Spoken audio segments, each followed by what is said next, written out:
Hey guys, how are you all? Welcome back to my channel. Today we will see what if Naruto can summon Godzilla. If you enjoy, then please like, share and do comments. With a grunt, Naruto fell to the ground holding his side as he tried to remove the senbon that had etched into his skin. It was rather painful as he tried to pull it out, only to feel a flaming sensation take over that area, causing him to grit his teeth. At the same time, Naruto was having a hard time trying to get back up as the rest of his body also had a sorted senbon embedded into it. Across from him, Sasuke wasn't faring any better as he looked over at his friend who was struggling. "Damn Dobi. Hurry up and get up, otherwise this is going to get really bad," Sasuke thought as he managed to get back up into a standing position. Watching the two from the safety of his mirrors, Haku was curious at what the two would do next. Both of them were reaching their limits, and Sasuke's Sharingan could no longer keep track of him. Knowing what he must do, Haku hesitated as he did not want to take either of the two's lives. "I do not think I can simply destroy the kindness in my heart as I first thought," Haku grimaced. "Perhaps I can simply make them give up or force them into a death-like state to fool Zabuza-sama."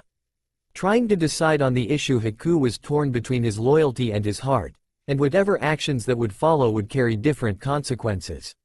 Seeing that Haku hadn't moved yet, Sasuke flew through hand signs before ending on Tiger Fire style. "Fireball jutsu," Sasuke exclaimed before breathing out a stream of fire that converged into a raging sphere of heat and flames that raced towards the mirror that Haku was in. Caught off guard by the charging fireball, Haku dashed to another mirror and proceeded to throw a couple senbon to throw off Sasuke. Seeing them coming towards him, Sasuke tried to deflect them with a kunai, however two of the three senbon met Sasuke, causing him to gasp in pain. Seeing his friend in a bind, Naruto pushed himself up as he wanted to assist him. Haku, seeing this, attempted to keep Naruto by throwing a few senbon towards him, however, at the same time a sudden breeze came from the sea, sending the senbon off course, much to Haku and Sasuke's fears.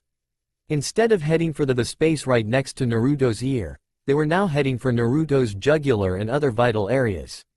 Naruto, still fumbling, did not see the senbon approaching him and was ignorant of how much danger he was in right at that moment.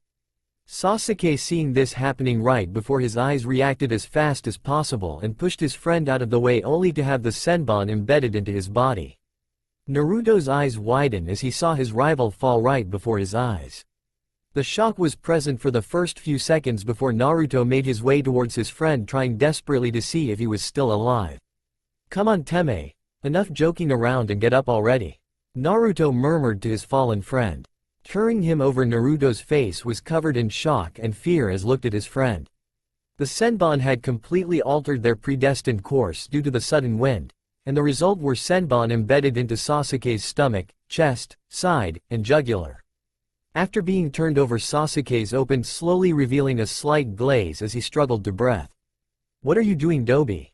You should be watching your back," Sasuke warned as he struggled with his speech. He could feel it. Somehow he could tell that a senbon penetrated his right lung, causing it to collapse and be flooded by internal bleeding. "Sasuke, why?" Naruto started getting Sasuke's attention. "Why did you do that?" "I don't know, my body just reacted," Sasuke choked out. Sasuke had an urge to swallow, but when he attempted, it caused the senbon to shift around in his throat, causing him to gag for a moment. Naruto gasped at seeing this as he wanted to rip out the senbon so badly from his friend's throat. "Sasuke, stay with me, damn it. You still want to avenge your clan, right?"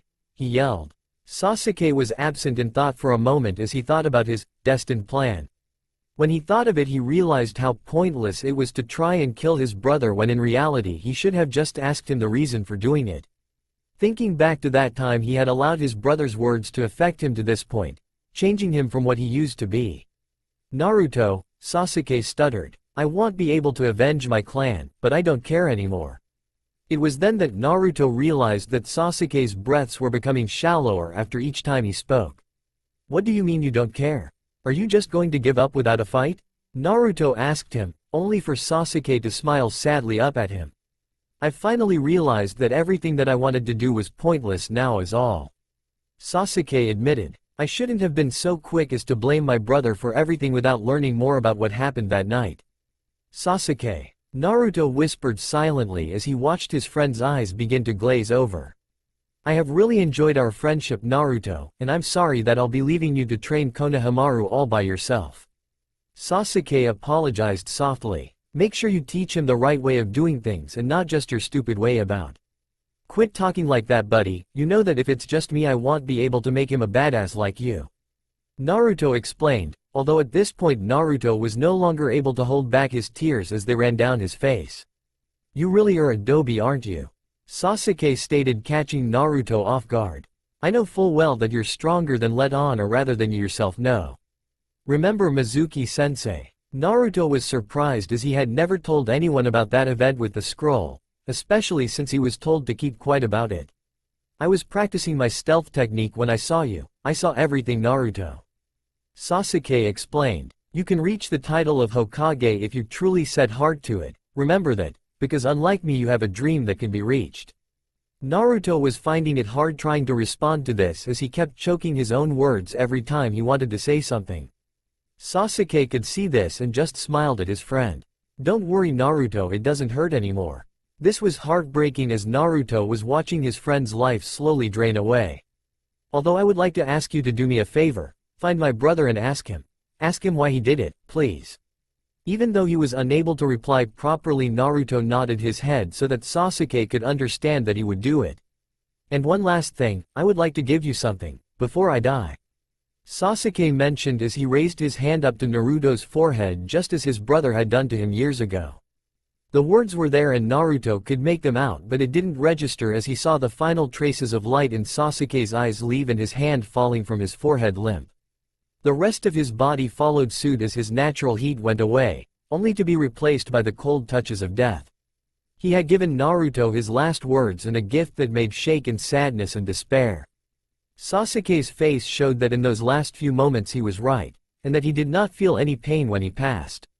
Leaning down, Naruto took hold of his friend for the last time as he wept over his friend's death. Haku had been watching the whole time. He dared not move from his spot as he watched Sasuke's final moments up until his death.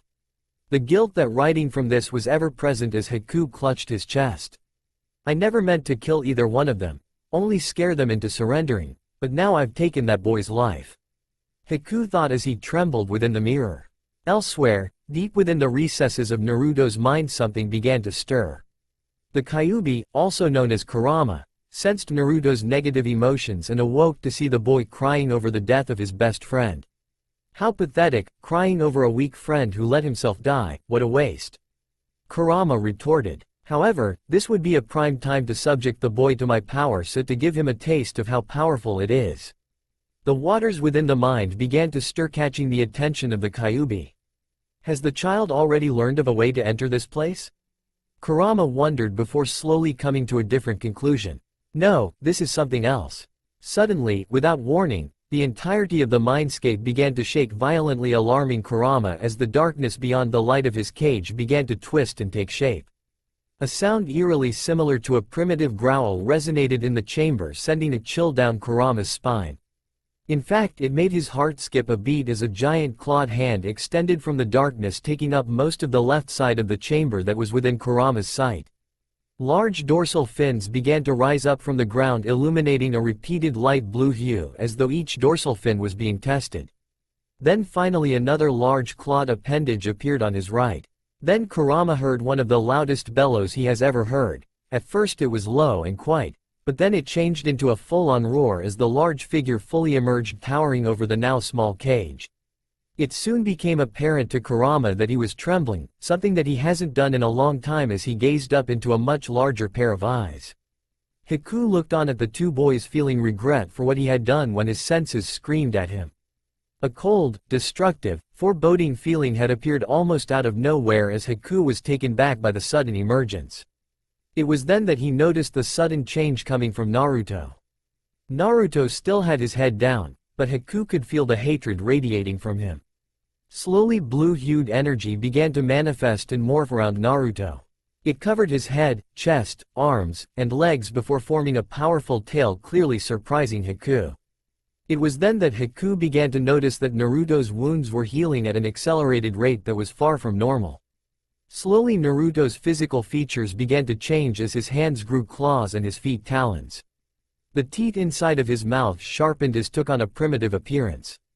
His hair was slowly transitioning from its bright blonde color into a dull white that was nearly matching Kakashi's in comparison. There is something wrong with this boy, Haku thought as he continued observing. This power is destructive and the hatred is crushing. Looking up towards Haku, Naruto gave him a horrific glare as he revealed that his eye color had also changed. They were no longer carrying bright blue that Haku had seen before. Now they were blazing orange and filled with hatred. Haku was taken back as he kept staring into Naruto's eyes. The more he felt like he was staring death in the face. Taking out a couple senbon, Haku prepared to attack until he realized that Naruto was right in front of the mirror with his fist held back, preparing to strike him down in one hit. Quickly jumping away, Haku was surprised when the sheer force from Naruto's punch left a massive indent in the bridge and had managed to shatter the other mirrors adjacent to the one that was broken by his fist. Haku was completely shocked by the sheer strength that was being shown by Naruto, and quickly threw his senbon at the angered genin. To his surprise, Naruto didn't attempt to dodge it, and the senbons were deflected by the cloak with utter ease. Haku then attempted to launch more senbon as he jumped through his mirrors, only for same thing to happen at every possible angle. Naruto though has had enough. He began to slowly gather around him large amounts of energy that was starting to emit substantial amounts of heat. Suddenly Haku noticed that his mirrors were slowly beginning to melt away, all of them. Just as Haku was about to make a run for it, Naruto unleashed all of his collected energy into a bright wave of heat, breaking all of the mirrors and sending Haku flying into the air away from the site. After releasing his discharge, Naruto let loose a loud yell that resonated with his cloak, making it sound like a loud and powerful monster. As this was happening, Kakashi was trying to deal with Zabuza as he carefully dodged any fatal blows from his opponent's sword's path. Do you really think that those two brats of yours have any chance at beating Haku? Zabuza asked him as he jumped back into the mist. I wouldn't judge them so easily, those two have a knack for doing the unexpected. Kakashi stated as he kept his senses sharp, trying to anticipate Zabuza's next move. It was then that Kakashi felt a sudden surge of power coming from the area where Naruto and Sasuke were fighting. Thing power, is it the Kyuubi? Kakashi thought before realizing that this wasn't the same feeling from 12 years ago. No, this is something very different. At the same time, Zabuza felt the same thing. But unlike Kakashi, he recognized this power very well, and every part of his body started to tremble as recollection of his past began to re-emerge after all this time. This power. It can only mean one thing. Oh no, Haku. Zabuza then began rushing towards the source but was stopped by Kakashi, who had sent his dogs to pin him to one place. Damn it! Zabuza cursed as Kakashi appeared with a lighting blade in his hand. Out of my way, Kakashi. He was desperately trying to break free of the hound's grip but failing, to which he cursed his luck. Not a chance. Do you think that I would let you attack my own students while I sat back and watched? No, this is it for Zabuza. Kakashi replied as he pulled his arm back ready to strike. Are you some kind of idiot? I'm trying to save my apprentice, not waste my time on some small fry when I'm trying to save my apprentice. Zabuza yelled back only to realize what he said a couple seconds later. He had always considered Haku like his own son, but he would always hide it as he wanted to make him stronger than he was. Ever since he found him, Zabuza saw something special in the boy, something that reminded him of the times when he used to be young and happy. It then made sense why he would choose to save Haku and raise him. It wasn't because he saw him as mere tool that could be casted aside later on, but as a source to bring back the happiness he had long lost in his life. It was then that another wave of energy erupted, sending massive whirlwinds towards them, knocking all of them back. This had allowed Zabuza to break free and run straight for Haku.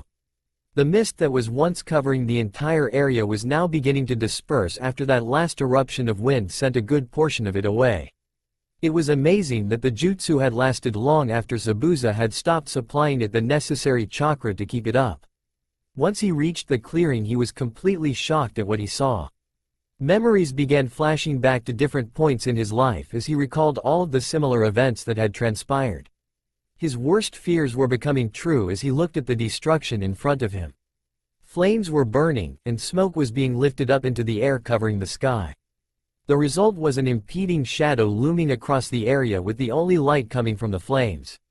After standing there for some time, Kakashi appeared out of the residual mist charging Zabuza, but quickly stopped after seeing the damage around them both. What could have done this? Kakashi wondered aloud. He continued looking until he finally noticed Sasuke's limp body and quickly rushed towards it. Sasuke. As soon as he reached him, he began checking for a pulse or any sign that his student was still alive, only he did not. He then noticed the injuries that Sasuke had sustained during his fight and quickly began to feel that he had failed him as his sensei. He blamed himself for letting him and Naruto go on and fight Zabuza's apprentice. It was then that he quickly noticed something. Wait, where's Naruto? It was then that Kakashi heard Zabuza speak. Kakashi, that blonde brat of yours, is he an Uzumaki? Zabuza asked rather hesitantly. Kakashi was taken back by Zabuza's sudden interest in his other genin, but answered rather annoyed. Yes, but why are you asking? Kakashi demanded until he noticed Zabuza becoming tense. Then it's true, the king has returned. Zabuza stated as he looked onwards at a silhouetted image of Naruto amongst the flames that were illuminating the area as he continued on his blind rampage. It was spring when he met his first friend. He was training in his family's jutsu when he was noticed. Watching as he practiced, a feeling of awe and jealousy took hold in his heart of the mastery that was being displayed. They were both close to same age, although one being older only by a year. The blonde, after noticing that he had been seen, and decided that it was time to leave before any type of communication would be made. This had left the other boy confused as to why the blonde boy was watching him, taking note to find out later. Running was what he was best at as the many different thoughts surged through his mind. Memories of the many attempts he had at trying to make a friend, and the glares that he would receive. The memories were threatening to attack again, and Naruto could only cry at the thought of them returning. The stares, the whispers, and the neglect had all but plagued him as he grew, never understanding the reasoning behind them. Hatred found root in these memories, and Naruto was ever so tempted by it. The thought of them hating him for nothing would have easily justified the same in response. Coldness for coldness, hatred for hatred, he would return the feelings in full just the same.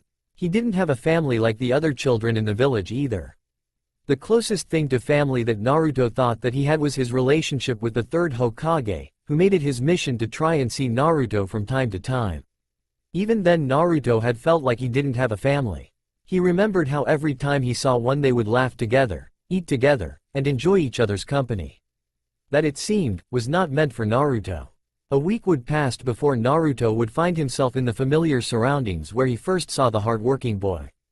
He didn't want to return to this spot, but for some reason today his body just took him there without him realizing it. Thinking about the whole thing made Naruto question a lot of the things he at first didn't notice during his first time there.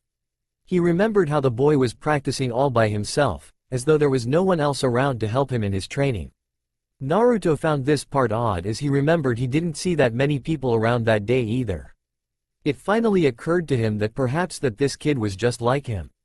That perhaps he didn't have a family himself or his current one didn't pay him any attention.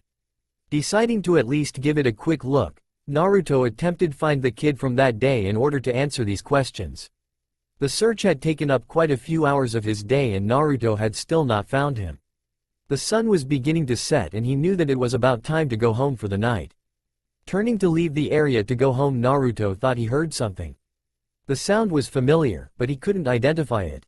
Making his way towards the source of the noise, he noticed how the area was lighting up and darkening in a repeated pattern. Upon getting closer, Naruto had confirmed his suspicion. It was the kid from before still practicing that same jutsu.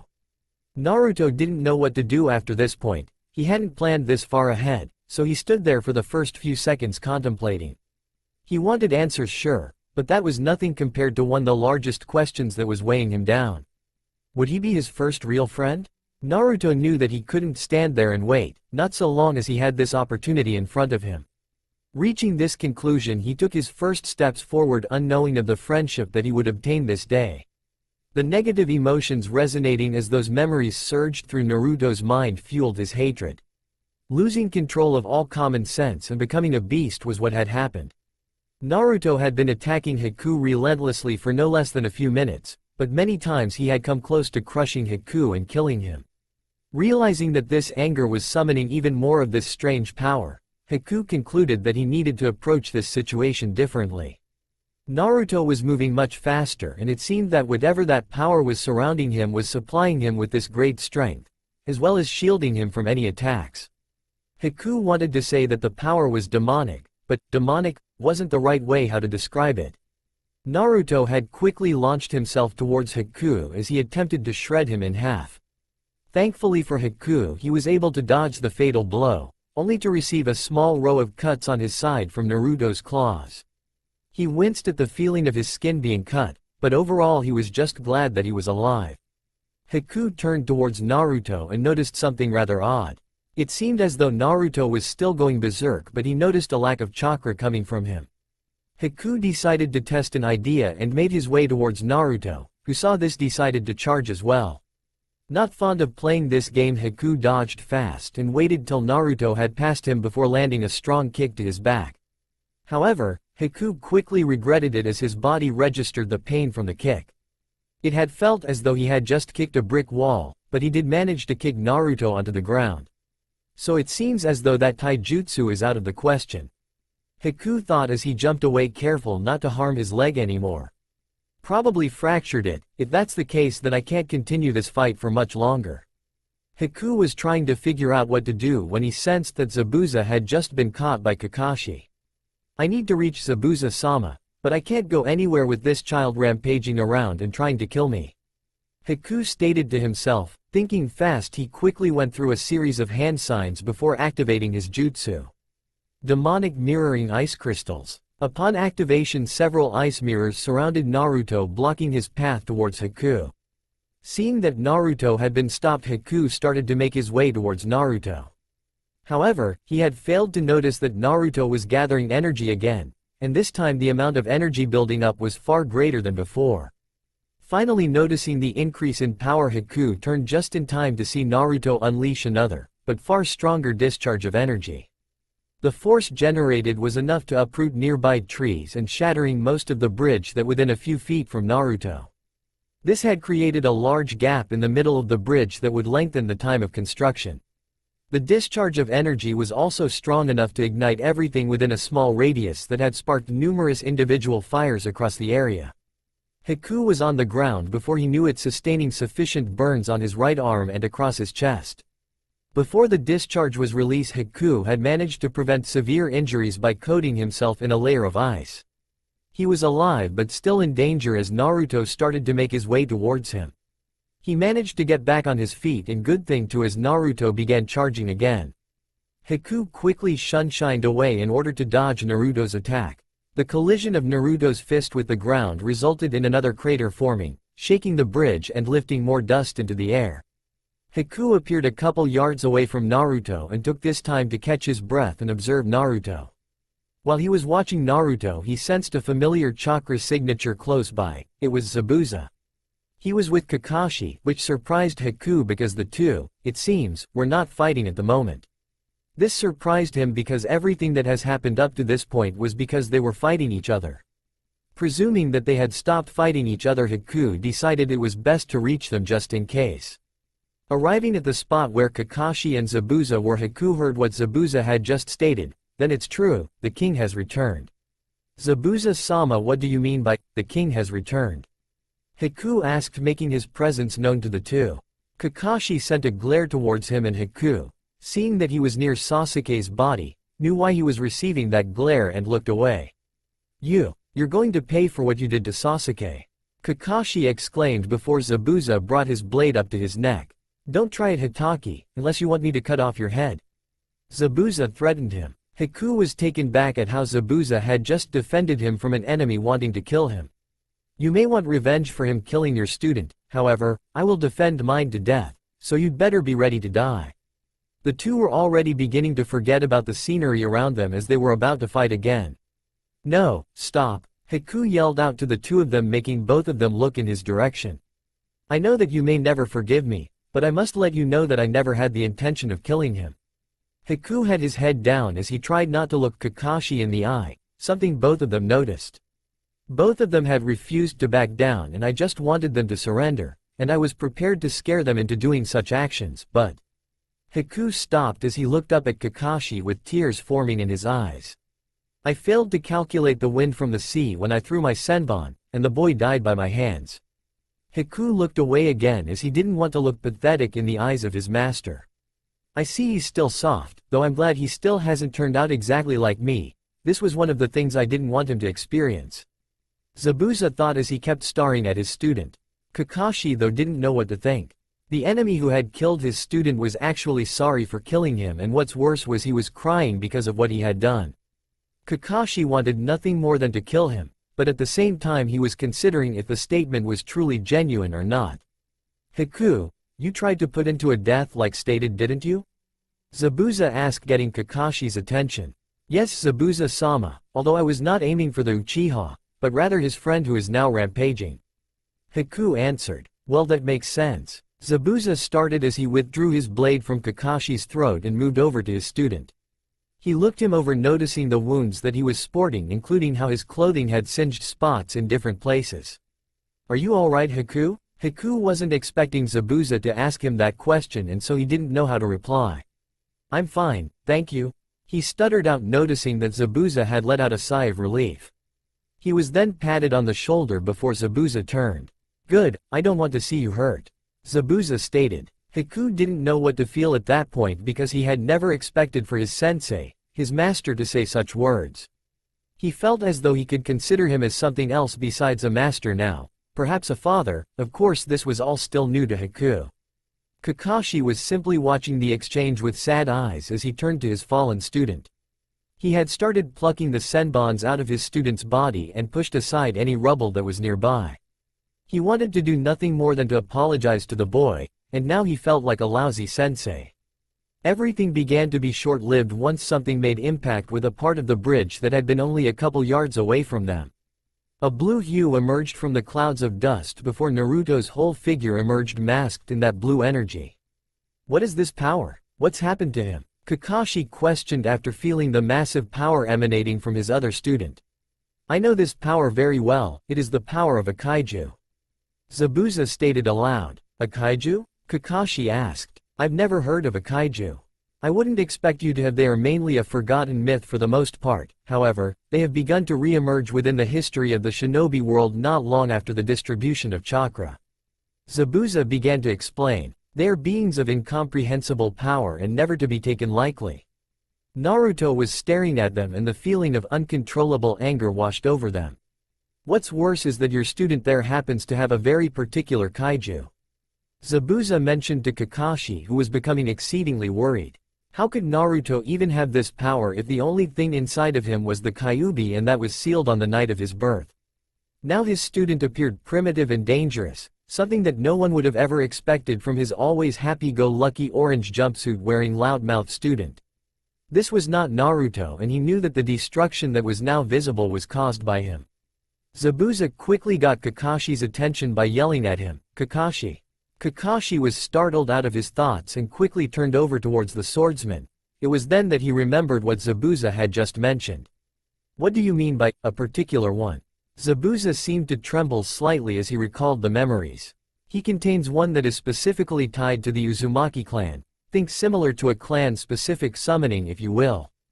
Zabuza began with his explanation as he steadied his blade in front of him, carefully watching as Naruto slowly advanced towards them. Its reputation is a bit alarming. What kind of reputation would it have?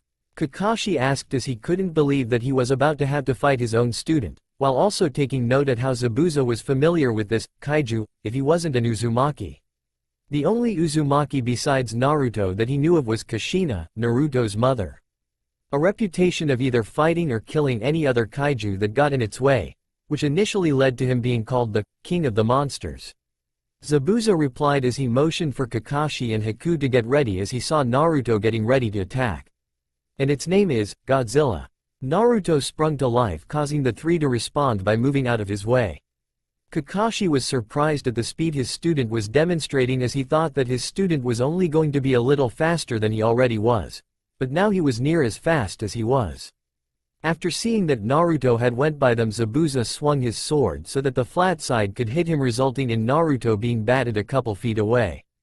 Kakashi, I'll need your help here in a minute, Zabuza retorted. Kakashi wouldn't normally assist an enemy, especially one that had taught the person who killed one of his only students. And why should I help you kill my other student?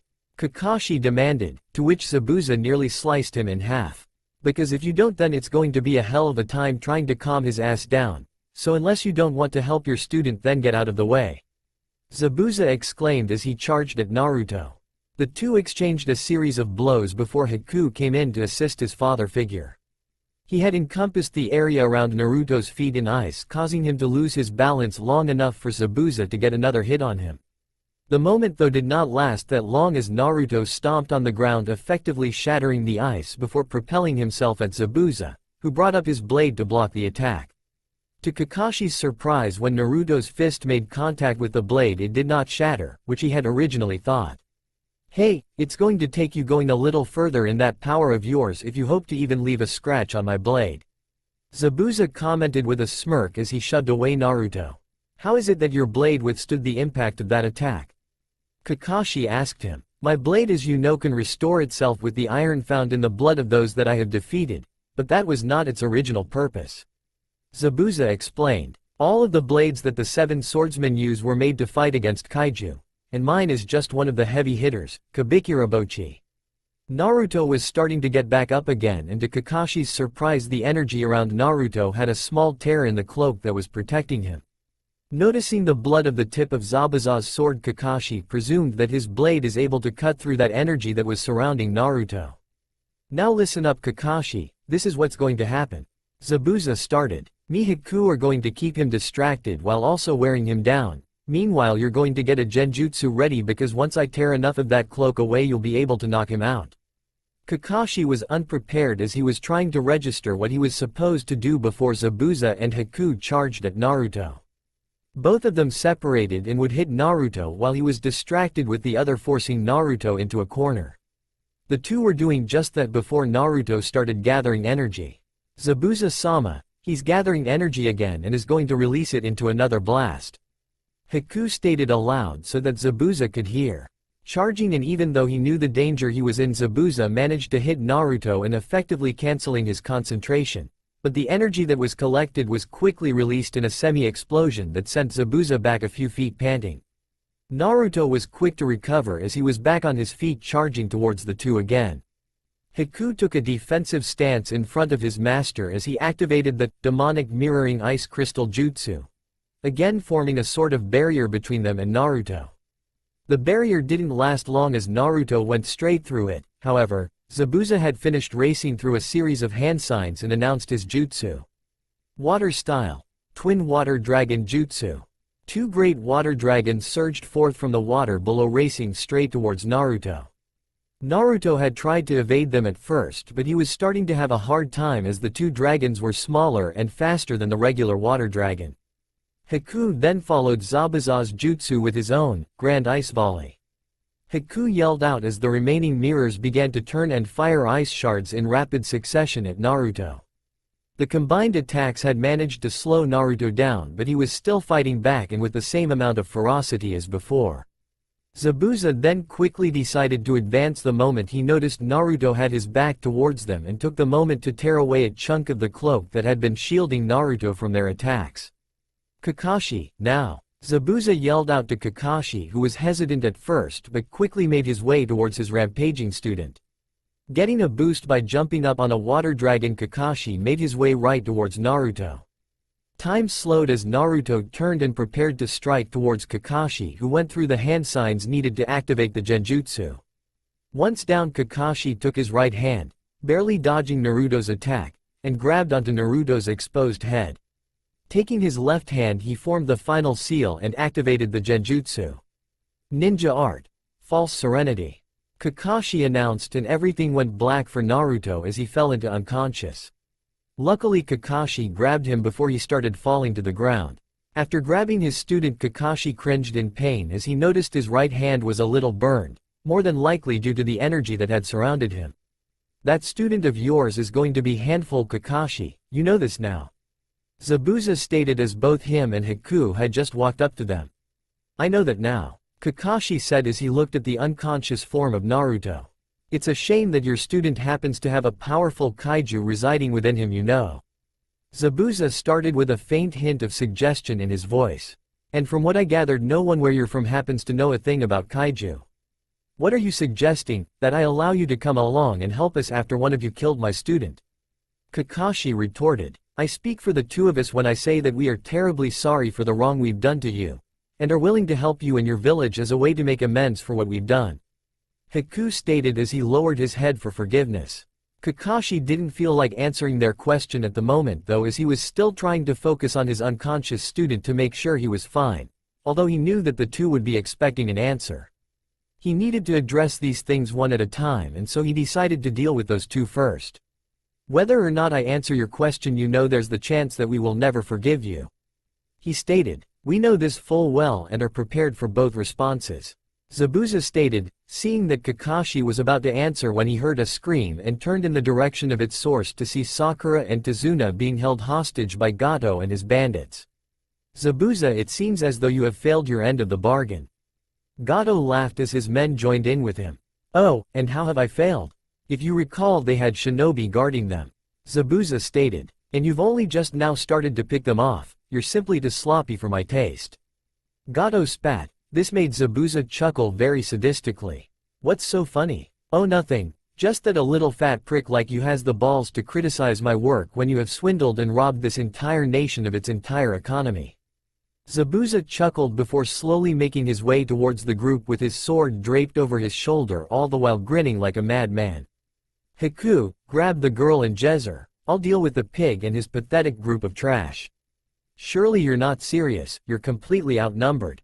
A random bandit stated, to which Zabuza replied by giving them the most demonic grin that anyone has ever seen.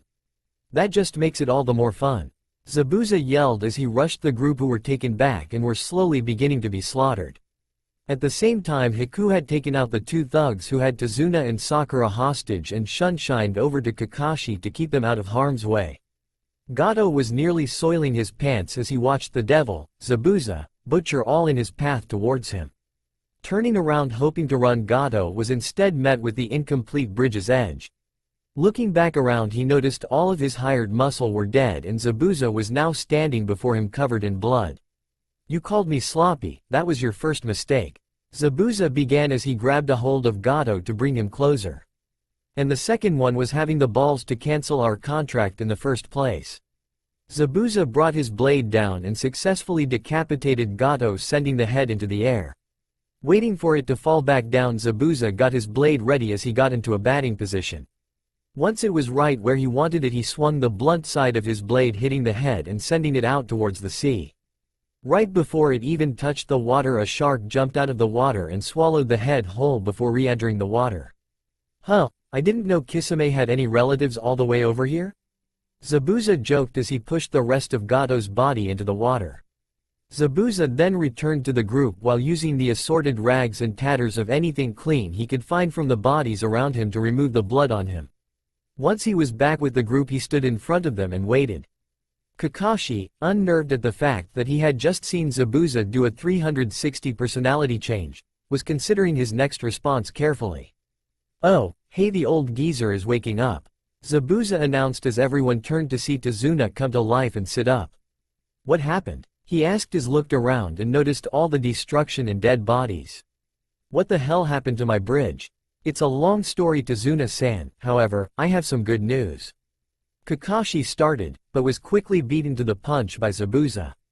I'm no longer going to kill you and Gato is dead, so you are able to build as many damn bridges as you want. Zabuza bluntly stated before taking a seat on a piece of rubble. Lucky for you, huh? Tazuna let out a nervous chuckle as he started to get up. What exactly did happen? Tazuna asked. I'll inform you back at your house, but first me and Zabuza have to come to terms about something. Kakashi informed him as he and Zabuza turned and faced each other. Considering your proposal, I'll give it some thought, but if you show any signs that you cannot be trusted, then I will stop any chance of it happening. Good enough for me. Now how do you want to move them? Zabuza asked, pointing to the three bodies on the ground. They had decided that Zabuza would carry Naruto, much to Kakashi's annoyance. Tazuna would carry Sakura, and Kakashi would carry Sasuke's body. Unknown to them, they were being watched by a shadowed figure the entire time, before disappearing. Meanwhile, within the depths of his mind Naruto awoke to the sight of a giant cage with a seal in the middle of it. Where am I? Naruto wondered. For some reason he was tired, although he didn't know why, but he just wanted to sleep. Wake up, boy! Bellowed a deep and menacing voice, alarming Naruto and forcing him to jump in response. Looking up at the source of the voice, he was met with the gaze of none other than the Kyuubi himself. "Ah!" Naruto screamed, before realizing who it was fully. "Oh, it's just you, fuzzball." This made Kurama pissed as he roared at Naruto and began threatening him. "How dare you call me a fuzzball, you stupid monkey? I have been around since before your race even learned of the idea of chakra. I have torn down thousands, crushed mountains, and formed tsunamis." Kurama yelled before being interrupted by a large-scaled hand banging against the cage. "Excuse me, but I believe that is my backstory, fuzzball," a new voice stated as a towering figure leaned overhead of the two, catching Naruto off guard. "And I predate your race." Naruto was completely confused and decided to make himself known. "Who the hell are you?" Naruto asked with terror in his voice. "With the fox quiet, I can finally talk to my new wielder, young Uzumaki." Elsewhere, crystals lit up a passageway as the shrouded figure made his way to an open cavern. Walking up to what appeared to be a throne, the figure knelt down to report his findings. "Master, the boy has awakened him," the man informed to his master, who had been sitting down looking at him the whole time. "Very good, this means that I can finally begin my plans and get revenge on that damn lizard," the master exclaimed as he got up and made his way towards his follower. "Continue to observe the boy and inform me of each stage of his progression." "As you wish, master," the figure stated before getting up and making his way out of the cavern, but was stopped after hearing his master speak up. "And watch out for that dragon and his lackeys. I don't want him claiming my prize after I've waited for so long." "Yes, master." The man then left the cavern to carry out his mission. "So how does it feel to be back after 13 years, Godzilla?" He smirked as he made his way towards his crystal constructs that began to glow red and head down into the earth.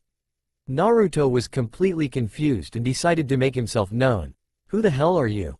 Naruto asked with terror in his voice. "With the fox quiet, I can finally talk to my new wielder, young Uzumaki." The voice began as the figure shifted around to look down towards Naruto. "What are you?" Naruto tried again as he wanted to know what exactly he was facing. He couldn't make it out because most of the body was shrouded by the darkness of his mind, while the parts that he did see gave an image of a large reptilian animal. Slowly one question started to come to mind that made Naruto exceptionally terrified. Where did this come from? It seems that my form is not yet apparent for you to see. Perhaps this meeting is a little early then? The figure mumbled as it was puzzled at their current situation. "Oh well, onward with the pleasantries. Kid, I have a lot to explain to you. But first I would like to know your name." "My name? Why would like to know my name?" Naruto asked with caution. "I would like to know the name of my newest wielder is all," the creature answered. Naruto was still hesitant to answer, but seeing as how this creature was at least trying to appear pleasant, and was already treating him better than the Kyuubi, he answered. "My name is Naruto, Naruto Uzumaki of Konoha." Naruto answered. "Naruto, you have been chosen to be my next wielder, the first in over 13 years. The creature stated. Naruto picked up on faint hints of sorrow in the being's voice, but didn't understand why. "As such, I must now explain to you the situation that you will now find yourself in, as well as a broader conception of your world." There were so many questions already starting to surge through Naruto's mind, but now it seemed that he was going to have even more if he didn't ask this first question again. "Before you explain anything, could you please tell me who you are and what you are?" Naruto requested, not realizing that he had just interrupted the Colossus before him. "I remember that you asked that question earlier, but it seems that I overlooked it, my bad," it stated almost sheepishly, causing Naruto to sweat drop comically. "My name is Godzilla, and I am the king of the monsters." The now king of the kaiju, standing before him, had finally given his name, but for some reason something didn't make sense in his head. "Wait a minute, are you supposed to be a gorilla or a whale? I thought you were a big lizard or something?" Naruto haphazardly asked, causing the now Godzilla to give him a strange look in response. "You know, my name was considered a curse upon this world and my enemies long ago. Even if it doesn't make sense, I would still like it if you could show me in it some respect, considering that it was the only thing I was ever given," Godzilla stated, with the last part leading off into a slight murmur.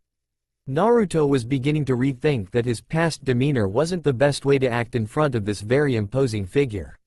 Luckily though for Naruto, help came from a very unlikely source. Just ignore it, he doesn't have parents or anyone really to teach him right from wrong.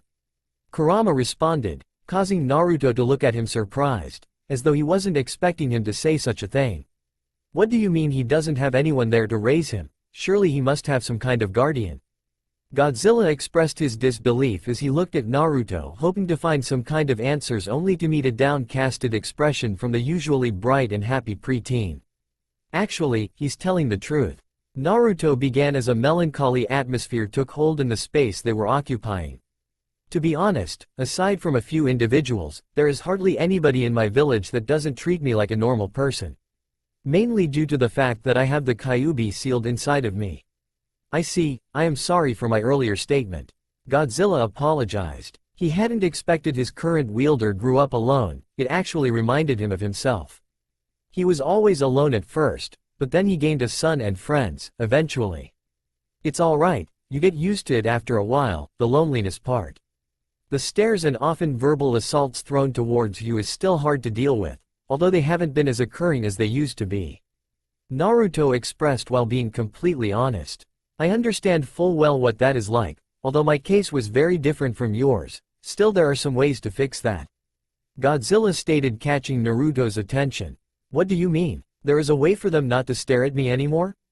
Naruto bounced, trying to find out the answer. There are two options, Godzilla began. Option 1, show them that they are beneath you and should fear you. What? No, I can't do that. They'll hate me even more if I do that. Naruto exclaimed. Godzilla just sighed as he continued with what was going to say next. Or option 2, make them see who you really are through your actions. Godzilla finished, causing Naruto to realize that Godzilla wasn't done. The part that Godzilla had just stated was the better choice in Naruto's opinion, although he didn't know how to go about doing it. This one is the hardest, only because they will still have that long-lasting memory and feelings that they have had this whole time, but it would be the best option judging by your reaction. Thank you and sorry for interrupting you again. Naruto apologized. Don't worry about, for now let's continue our talk. Godzilla replied as he resituated himself, and Naruto did the same thing. Let me begin by asking if you have any questions before I begin my story. I'm curious, but what exactly are you? I've never heard of anything bigger than a summoning animal or biju before. Naruto asked. Godzilla seemed to be thinking rather intently on his question, as though trying to find the right words. I won't be able to fully explain everything to you until I tell you my story, however, I will tell you that I am from a forgotten time, long before there was chakra or biju. Godzilla informed him. Naruto was confused as he wondered how old this thing before him actually was. I am a kaiju, a being of catastrophe and devastation, a result of the old world long ago. What do you mean, old world, and how long ago was this? Naruto continually asked, tasking the poor kaiju before him as his curiosity was getting the best of him, while also his mind tried to process the information. What I refer to as the old world would be completely alien to what your world is like today. Nations and people stretched all across the world building massive constructs, some even taller than I. Godzilla began amazing Naruto as he tried to envision of how large those constructors could have been. Many of those buildings were destroyed by other kaiju like myself, of course, but they were replaced before long. There's no way people could make something that tall. It would just fall over, wouldn't it? Naruto asked. Would that mean that a tree would fall over for being taller than a building then? Godzilla countered. Realizing what Godzilla said, Naruto just puffed up his cheeks and accepted defeat.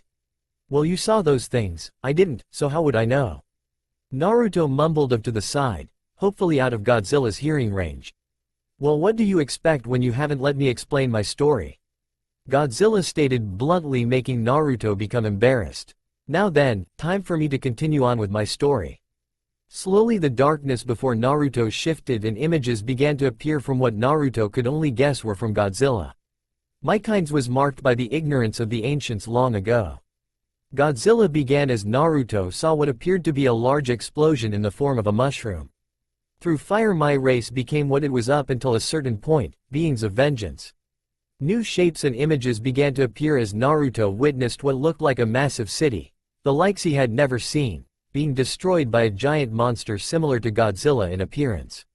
"Is that you, Godzilla?" Naruto asked hesitantly. "No, that was my grandfather.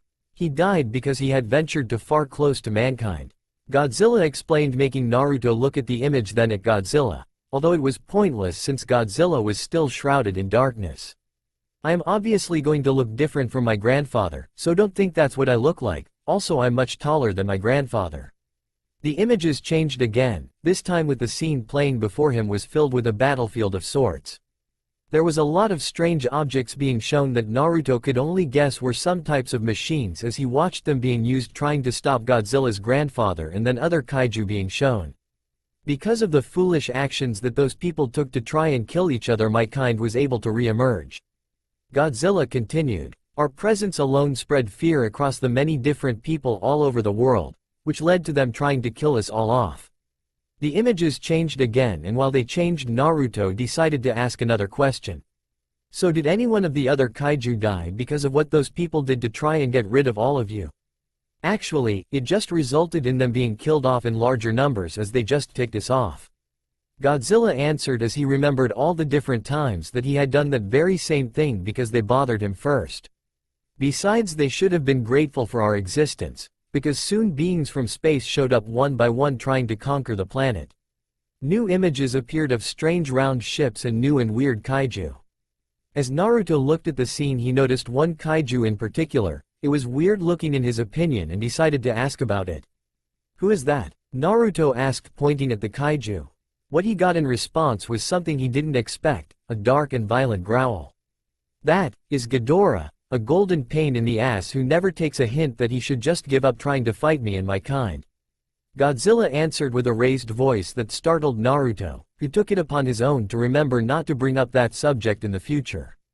However, each and every time he came back and my kind and the other kaiju fought back, the ancients began to see us in a new light. "Wait, then why is the world different now, and why has there been no traces of those ancient people? That seems a little weird, unless you were getting to that," Naruto asked. He wanted to know why the world was so different from back then, and what had happened to it. The reason why the world is different now is because the world was essentially destroyed, Godzilla answered bluntly, making Naruto freak out, much to his amusement. "Wait, what?" Naruto exclaimed, his disbelief at what he was just told. "You've got to be kidding me." "Nope, not kidding. One of my enemies managed to screw up the world so much that the results were catastrophic," Godzilla responded. He alone was able to overpower the other kaiju on this planet, as well as those from the space that were also attacking. But how did he destroy the world? Surely nothing could be strong enough to do that, Naruto demanded as the images disappeared and the room became silent, waiting for the answer to be told. "He destroyed the world, because I was unable to stop him," Godzilla finally answered, breaking the silence of the room. Naruto was taken back at the words that were produced, as he noticed the faint despair emanating from Godzilla's words. "Naruto, do you want to know how I ended up here in your mind?" "Yeah, I guess. It would help me answer my second question when I first saw you," Naruto answered. "But is it tied to the fact that your old enemy destroyed the world?" In all honesty, he doesn't deserve the full credit in the destruction of the world, seeing as how he was just a catalyst for something much worse. Godzilla began before noticing that Naruto wanted to know who this kaiju was. The one who caused everything to happen was called Space Godzilla. "Space Godzilla? Is he like your cousin or something?"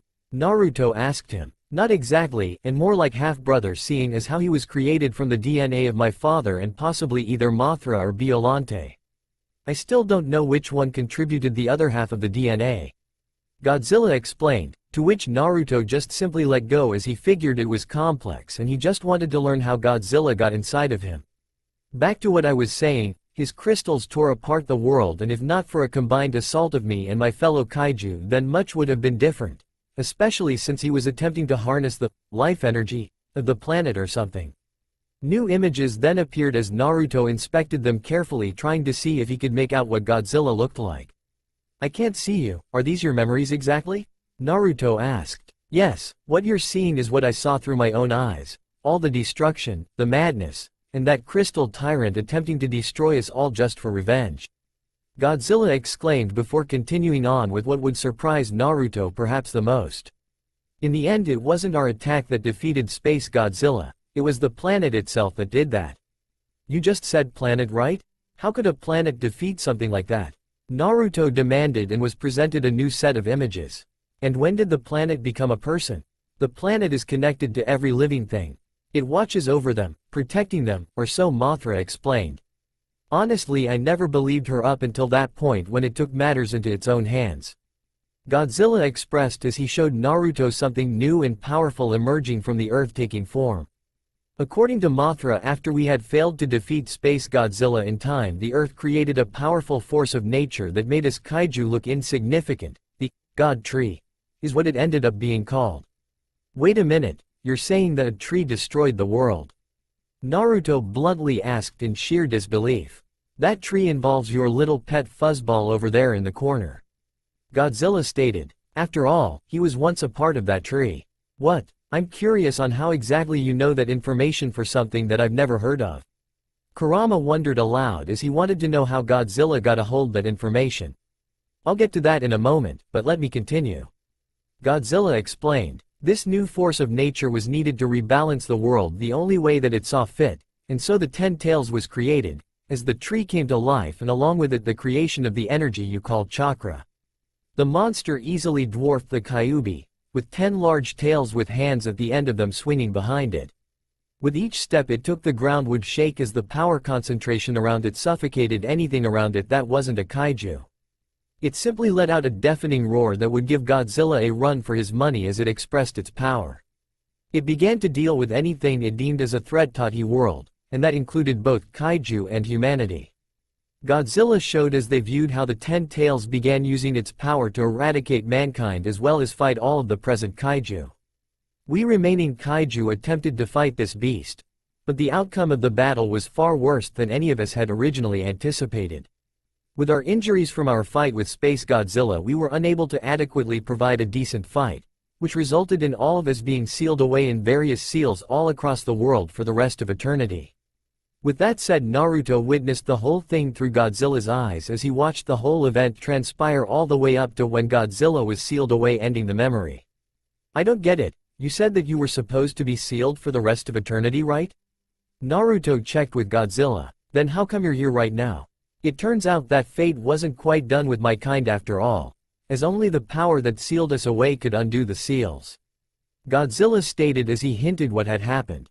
Wait, the 10 Tails came with the creation of chakra, which means that chakra was used to free you from the seal.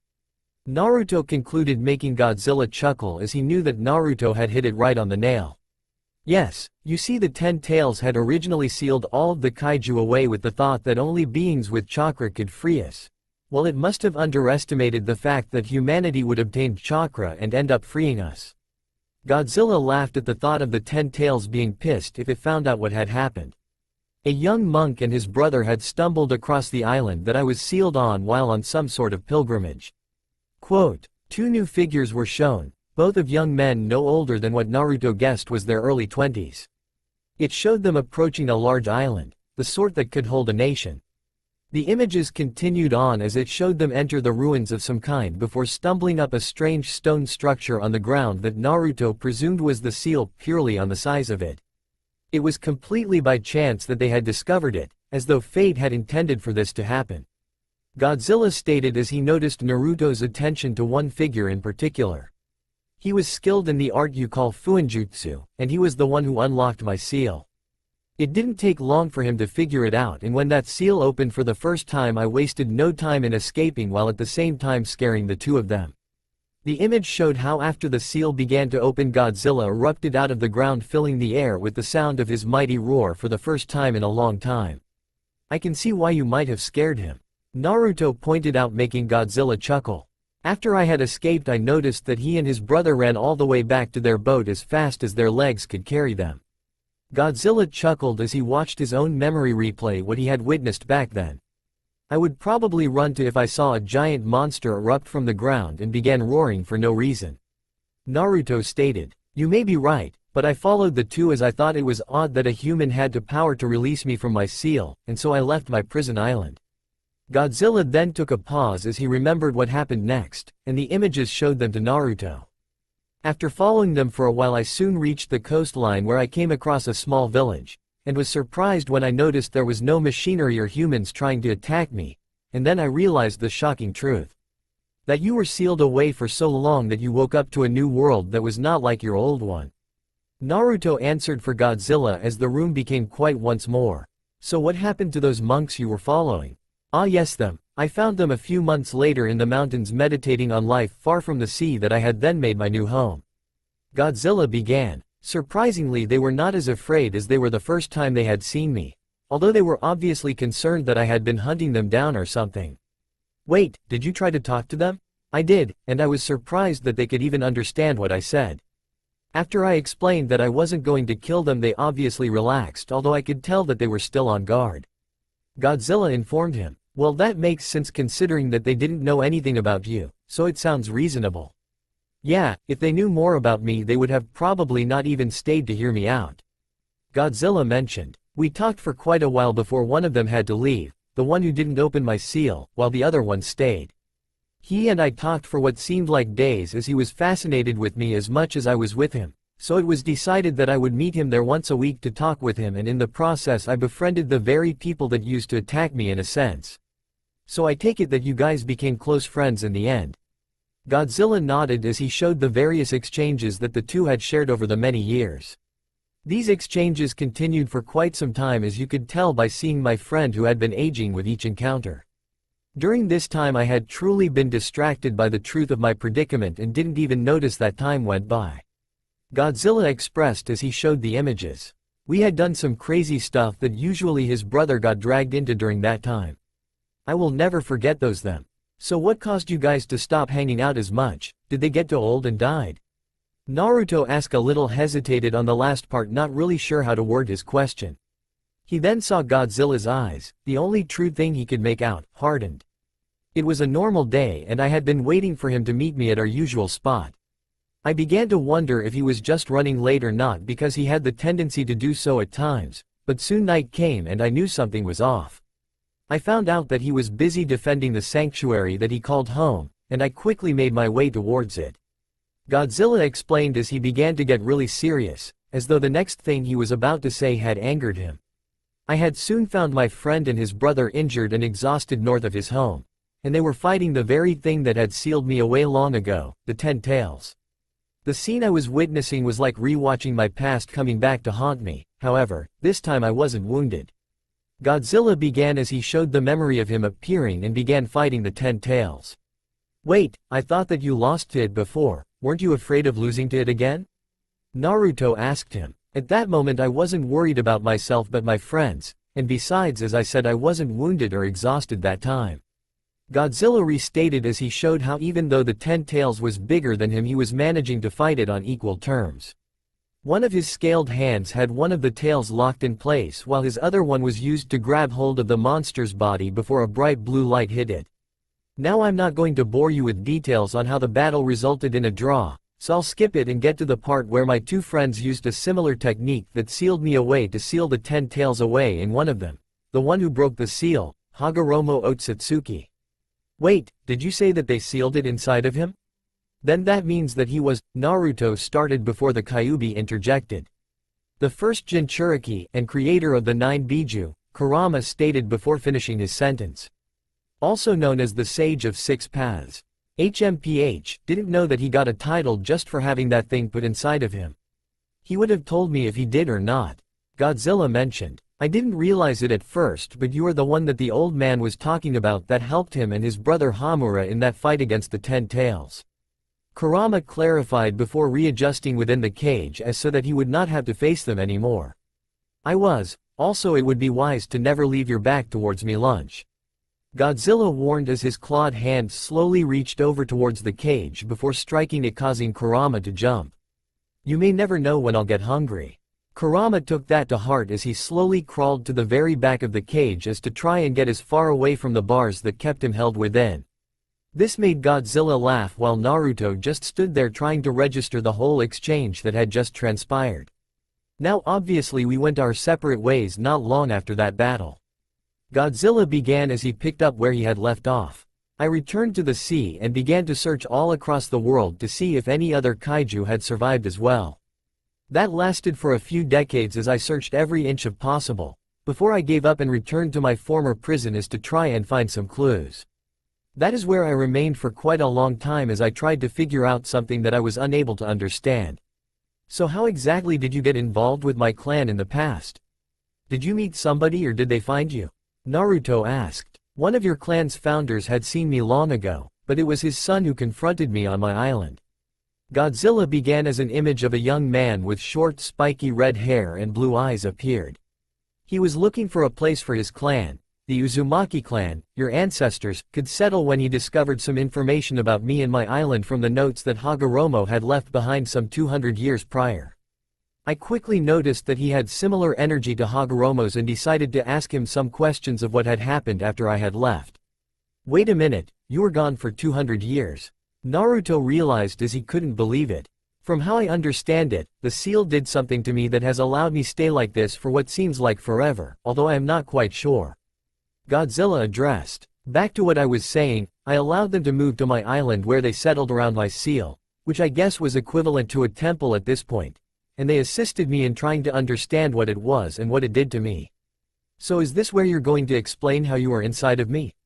Naruto asked. Well yes, I had to get there first, but it first started when another clan had attempted to raid the island for your clan's sacred artifacts and scrolls, and they were willing to kill everyone. Godzilla started, although Naruto had a good idea at how well that plan went. Let me guess, you didn't let a single one live, did you? Naruto asked, already knowing the answer. To be fair, I did give them 5 seconds to run. Godzilla stated, causing Naruto to comically sweat in response. It was after that incident that I began to realize that your clan would be in serious danger, and so I met with the current clan head at the time and planned out a way for your people to survive. I had your clan's best water ninjutsu, I think that's what it's called, specialists create several intense whirlpools around the island, and then a seal that would be placed on me. The very same seal that would place me within the many different Uzumaki clan members over the various generations. If you stayed as you were, you could have scared anyone that threatened them. Why seal yourself into a person? Naruto asked him. I was taking into consideration many different things. A nation needs to trade and spread out its influence. Another nation won't conduct trade if they learn that their merchants could be attacked by a giant monster or that they might feel threatened by said monster and consider attacking out of fear. Godzilla explained. Well, that makes sense, but what did those who got you get? Naruto was curious, but then felt a strong pull. It appears as though our time is up. Godzilla stated, getting a strange look from Naruto, who wasn't understanding what was happening. You are starting to wake up. The next time you have a chance to learn how to meditate, take it. It will allow us to talk some more next time. Until then, Naruto, stay safe. With that, Naruto soon found himself inside of Tazuna's house, completely unaware of how or why he was there. Looking around, he noticed that he was alone in the room, but he could hear noises from the next room. That was it. 2 weeks went by and Naruto soon found himself looking upon a familiar sight, the gates of Konoha's southern gate. The trip back was uneventful besides the constant pestering of Naruto bothering Kakashi. Why Haku and Zabuza had come along with them. Naruto, for the 10th time I already explained it to you.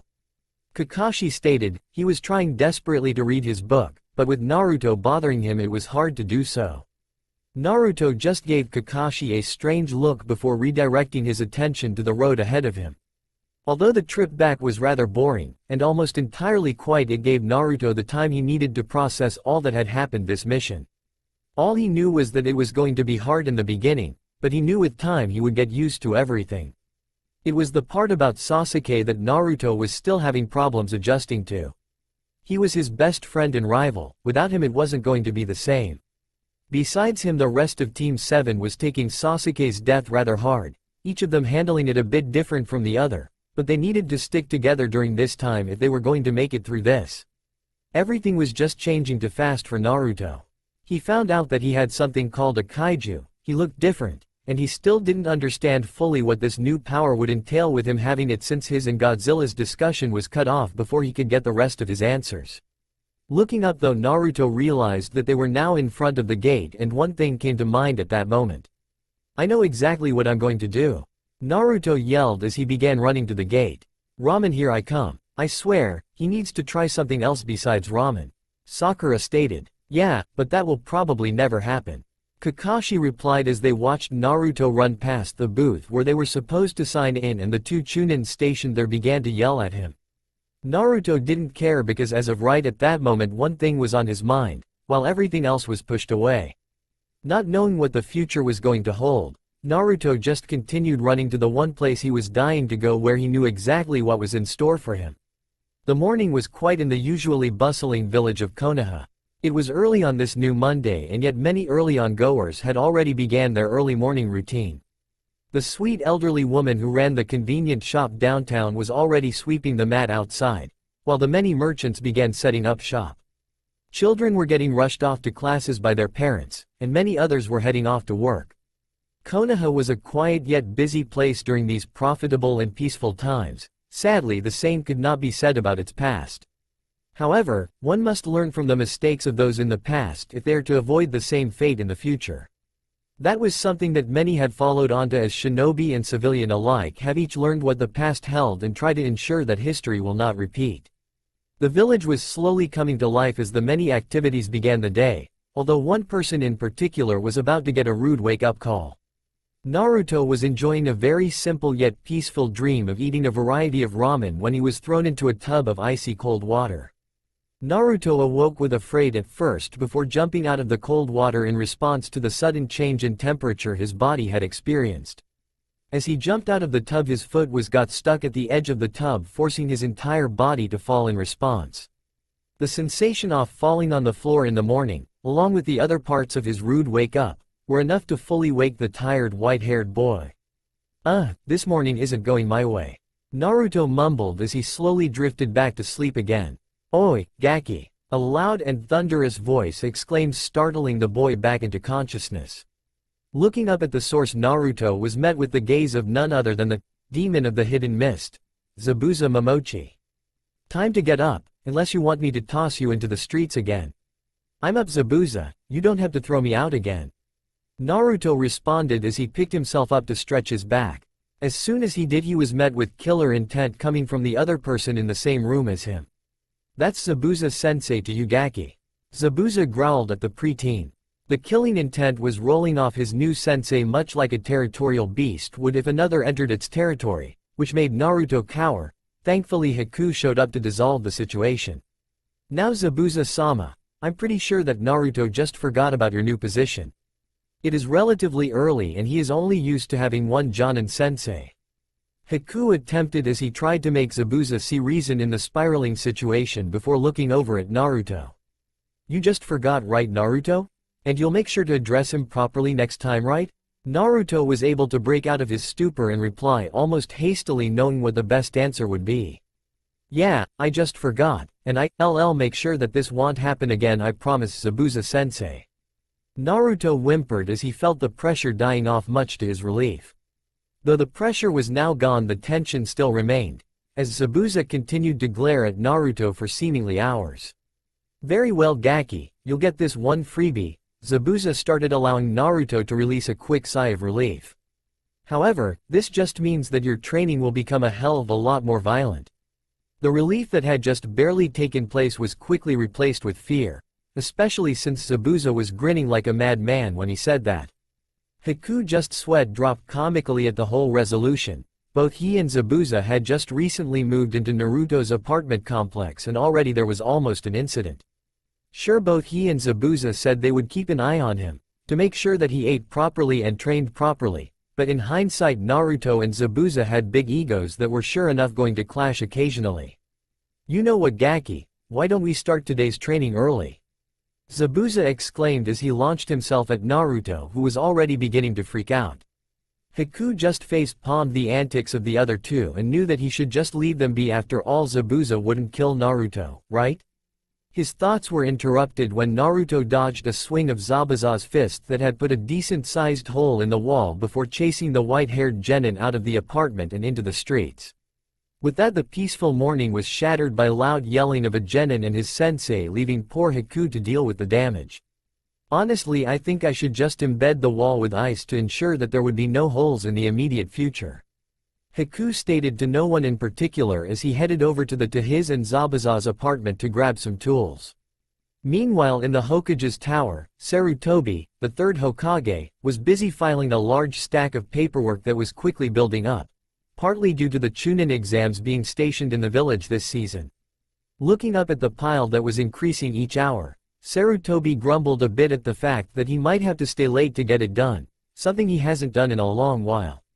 It was then that he heard a knock on the door and he told the person to come in. Two people walked in, one was his assistant, who was bringing in more paperwork it seemed, and the other was the messenger that he called for.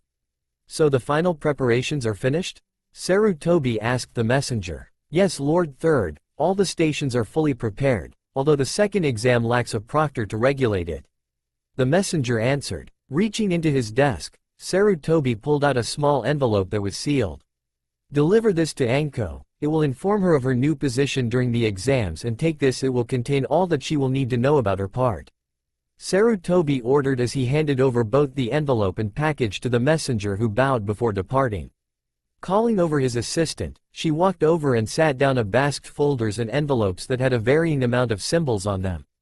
"Lord Third, these are registration forms from the other villages that will be attending this season," she informed him. Looking at the new set of paperwork in front of him, Sarutobi investigated each and every different folder and envelope to learn of its contents. "Thank you, I have been expecting this for some time now, you are free to go," he informed her as she took her leave to head back to the front desk. Continuing to look over the new document, Sarutobi came across a letter from the Lord of the Land of Tea.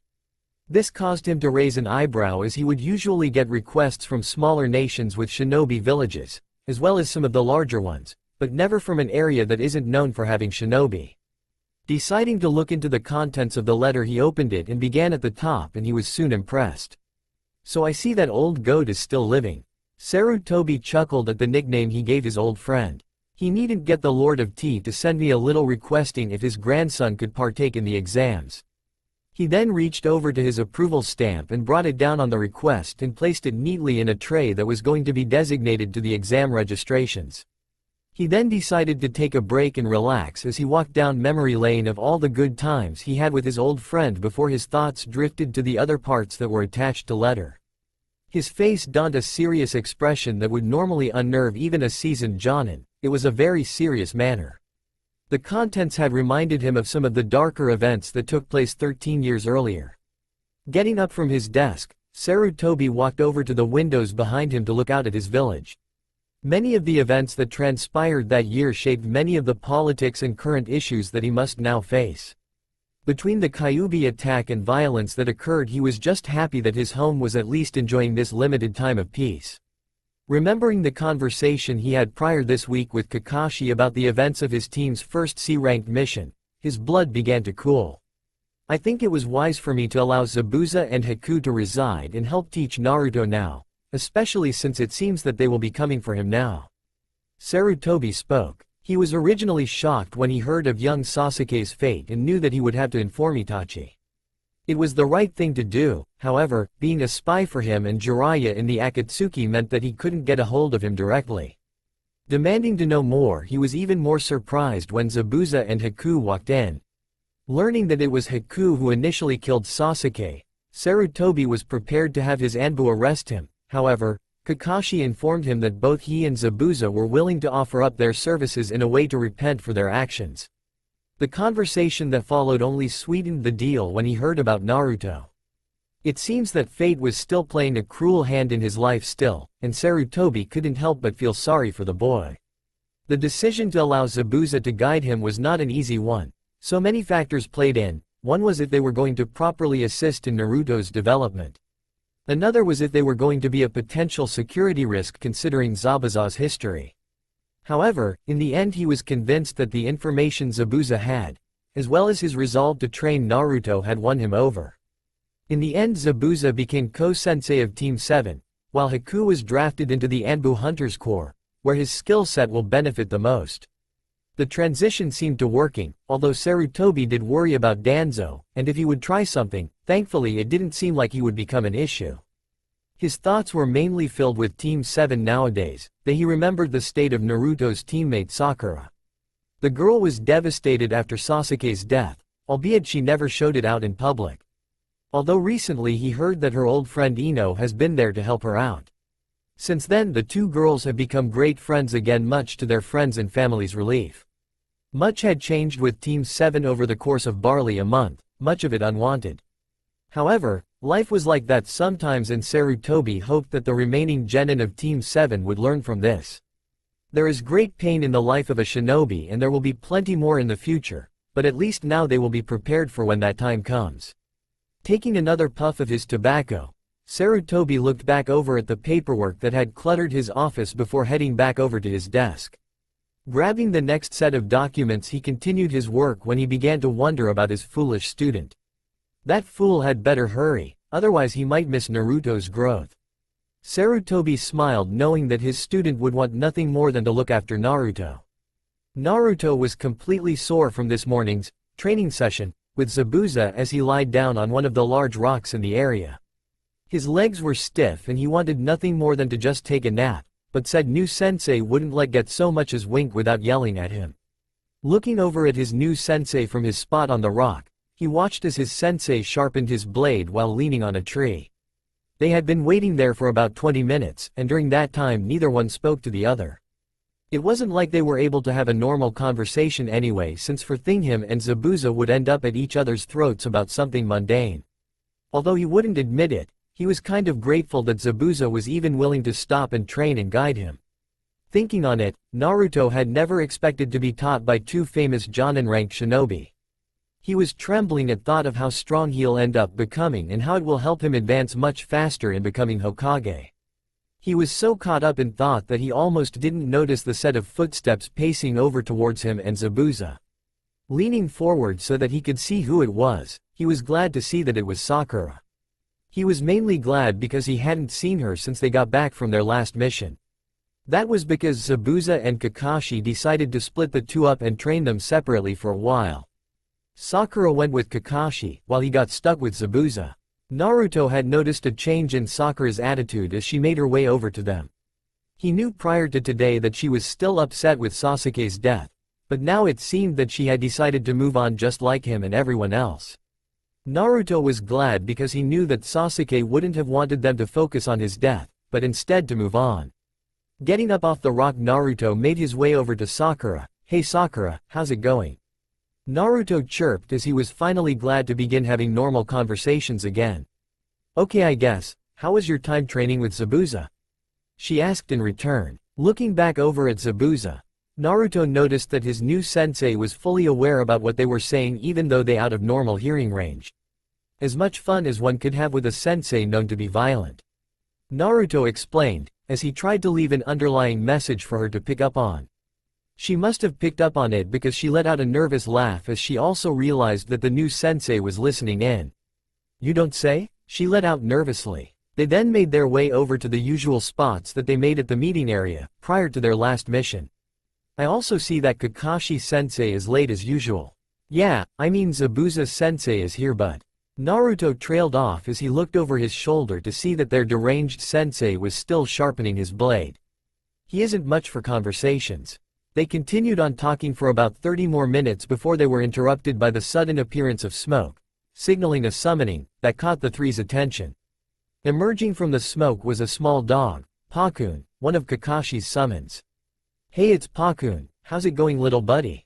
Naruto asked as the small dog looked over at him and Sakura. "Hey you two, I have a message for Zabuza from Kakashi, and also that you two have the rest of the day off." Pakun replied before heading over to Zabuza. Said individual put up his sword as he got up and walked over to the small messenger.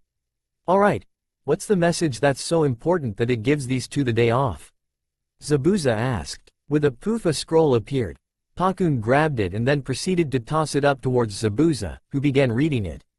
Upon reading the contents of the scroll, Zabuza looked up at Naruto with a look eerily similar to one from earlier this morning. "Naruto." "Yes, Zabuza-sensei?" Naruto worryingly replied as fear slowly began taking hold of him again. Sakura noticed this and slowly inched away from her teammate, hoping to come out with minimal injuries if possible. I have something to take care of with Kakashi, so we will cancel today's training. However, this just means that tomorrow's training will be doubled. Zabuza stated before shunching away to meet up with Kakashi, leaving behind a pale Naruto, who was not responding to the stimulus around him much to Sakura's concern.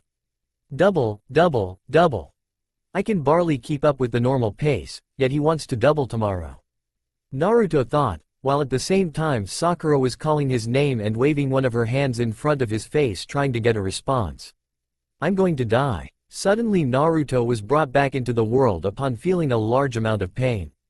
Looking over at Sakura, he noticed that she had her right hand in a fist, and then it registered. What happened, and why did you hit me? Naruto questioned Sakura as he held his head in a comical manner, all the while Sakura just sighed at his antics. You weren't responding to anything I did, as though you froze or something. Sakura explained. So after I tried a bunch of things to get you to respond, I hit your head, and apparently that worked, considering you're responding now. She then began making her way down the road, leaving Naruto in the same spot he was still standing at. Still not being fully aware, Naruto noticed Sakura was gone and found that she was walking away. Hey, wait Sakura, do you mind if I joined you for a walk? Naruto asked her as he jogged up to her. Sure, I don't mind, Sakura answered as they began making their way into downtown, chatting about their individual training they each got, while also talking about a bunch of different topics. Before they knew it, 10 minutes had gone by and they were in the middle of the village. They had been talking about some of Naruto's pranks, which include dozens upon dozens of pranks done all across the village to many of the local residences. And that was how I single-handedly painted the Hokage summit. Naruto expressed his pride. I still don't understand why you would do that in the first place, and having Konohamaru be on lookout is just irresponsible. Sakura shot, causing Naruto to think of how he could defend himself. Hey, in my defense, he wanted to do it. I didn't drag him out or anything, he just wanted to help me out. Naruto explained as he tried to explain the situation to Sakura. I wasn't going to let him get into trouble, which is part of the reason I took all the blame so he wouldn't. Still, you're practically a big brother to him, so you shouldn't expose him to anything that might get him into future trouble. Sakura countered. Naruto just took it like a man and didn't bother trying to defend himself, but instead accepted it. I guess I should start setting a better example now that it's just me and Konohamaru. Naruto stated as he thought on what she said. What do you mean by it's just you and Konohamaru? Sakura asked him. Oh, sorry about that, I guess I was talking out loud. Naruto apologized. I was just thinking about how it was me, Konohamaru, and Sasuke. Both of them met silence after Naruto mentioned Sasuke's name. Now I've done it, it just got gloomy and it's all my fault. To Naruto's surprise, though, it was Sakura who broke the silence first. You know, none of knew that you and Sasuke were really good friends. We just thought that you guys had a rivalry. Sakura mentioned. Oh yeah, that was Sasuke's idea. Naruto chuckled, getting a surprised look from Sakura. Since not a lot of people like me being around him, we needed a way to make it seem as though we were just rivals and not friends. But why would people be angry if you're two friends? Sakura questioned him, only to realize that he wasn't paying attention to her. Hey, Earth to Naruto, it's rude to ignore people. Then suddenly he disappeared in a shunshin, surprising her. When did Naruto learn how to shunshin? Only highly skilled chunin and higher can perform that technique. She was quickly taken out of her thoughts when to her left two figures leapt out the street in front of her. One was Naruto, obviously considering the whisker marks and white hair, while the other was Konohamaru, who was in a headlock. Hey, no fair, not shinobi skills. Konohamaru exclaimed as he tried to break free. Who said I used my shinobi skills when anyone with eyes can notice the cardboard box following them around? Naruto retorted. This just made Konohamaru grumble as Naruto let him go. Once free, Konohamaru turned to face his big brother when he noticed Naruto's changes. Whoa, what happened to your eyes and hair? He yelled out, causing much unnecessary attention to be directed at the small group. Before he could continue, however, Naruto managed to put his hand over Konohamaru's mouth as a way to stop him. Listen closely, I don't want this to spread, so please keep this between us only, Naruto began as he waited for confirmation, which he got. I've unlocked something sort of like a Keki Genkei and I would like it if no one finds out, okay? Konohamaru nodded in understanding, and with that he was set free. So boss, what exactly can you do now? Konohamaru asked him. Naruto wasn't exactly sure if now was the right time or place, especially since he wasn't so sure himself.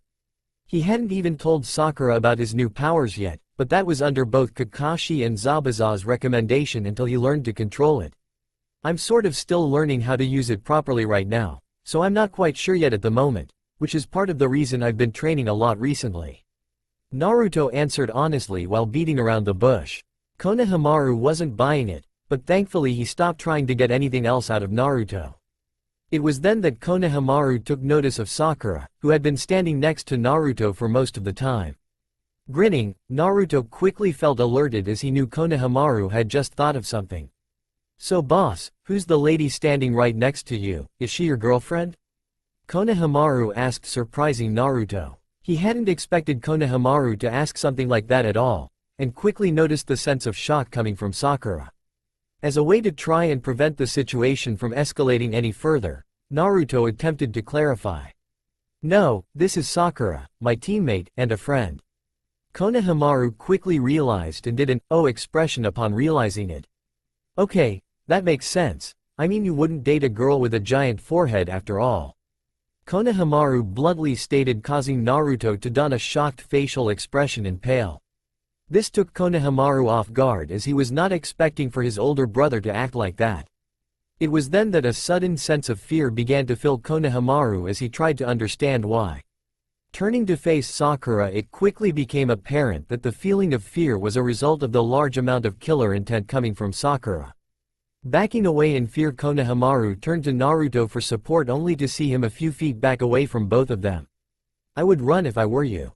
Naruto motioned as Konohamaru took the hint and began running away.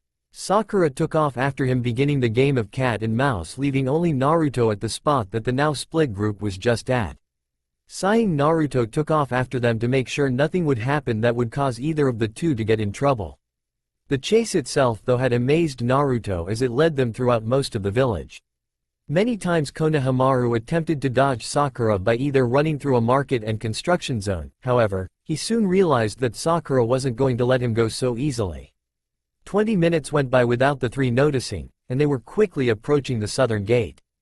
Konohamaru, hearing her not far behind him, quickly turned to go around a corner where he was quickly met with the body of another individual, causing him fall down. Looking up at the individual, Konohamaru noticed that it was someone around Naruto's age wearing a black one-piece jumpsuit with a hood that had cat ears. They had purple face paint on their face, and a bandaged object being carried on their back. In an attempt to apologize, Konohamaru faced the stranger. "Sorry for bumping into like that. I'm kind of in a hurry, so if I could just..." Konohamaru started before being forcibly grabbed by his scarf into the air by the older boy. Getting a better look at the kid, Konohamaru quickly realized that he must have ticked him off when he crashed into him. "Now what the hell do you think you're doing crashing into me, brat?" the teen asked him. "You've got some nerve." By this point Sakura was just rounding the corner when she noticed Konohamaru's situation. "Hey, let Konohamaru go right now," Sakura demanded. The teen just looked at before scoffing at her presence and redirecting his attention back towards Konohamaru. "This kid bumped into me," the teen started. "So I'm just going to repay his kindness. I'm truly sorry for bumping into you, I didn't mean to." Konohamaru choked out as the scarf around his neck was tightening around his throat, making it hard to breathe and talk. "There, he just apologized. Are you going to let him go or what?" Sakura exclaimed at the teen, who looked back at her before grinning, as he lifted Konohamaru up higher to make direct eye contact. "Apology not accepted," the teen stated. This in turn caused the girl who had been standing next to him to speak up.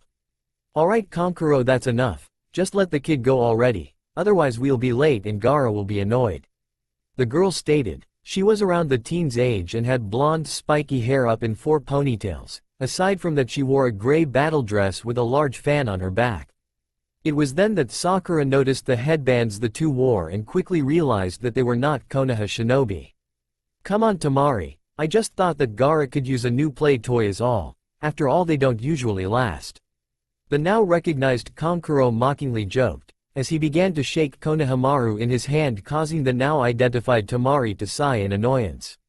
"You'd better let me go, otherwise my big brother will kick your butts," Konohamaru exclaimed, causing Kankuro to stop shaking him.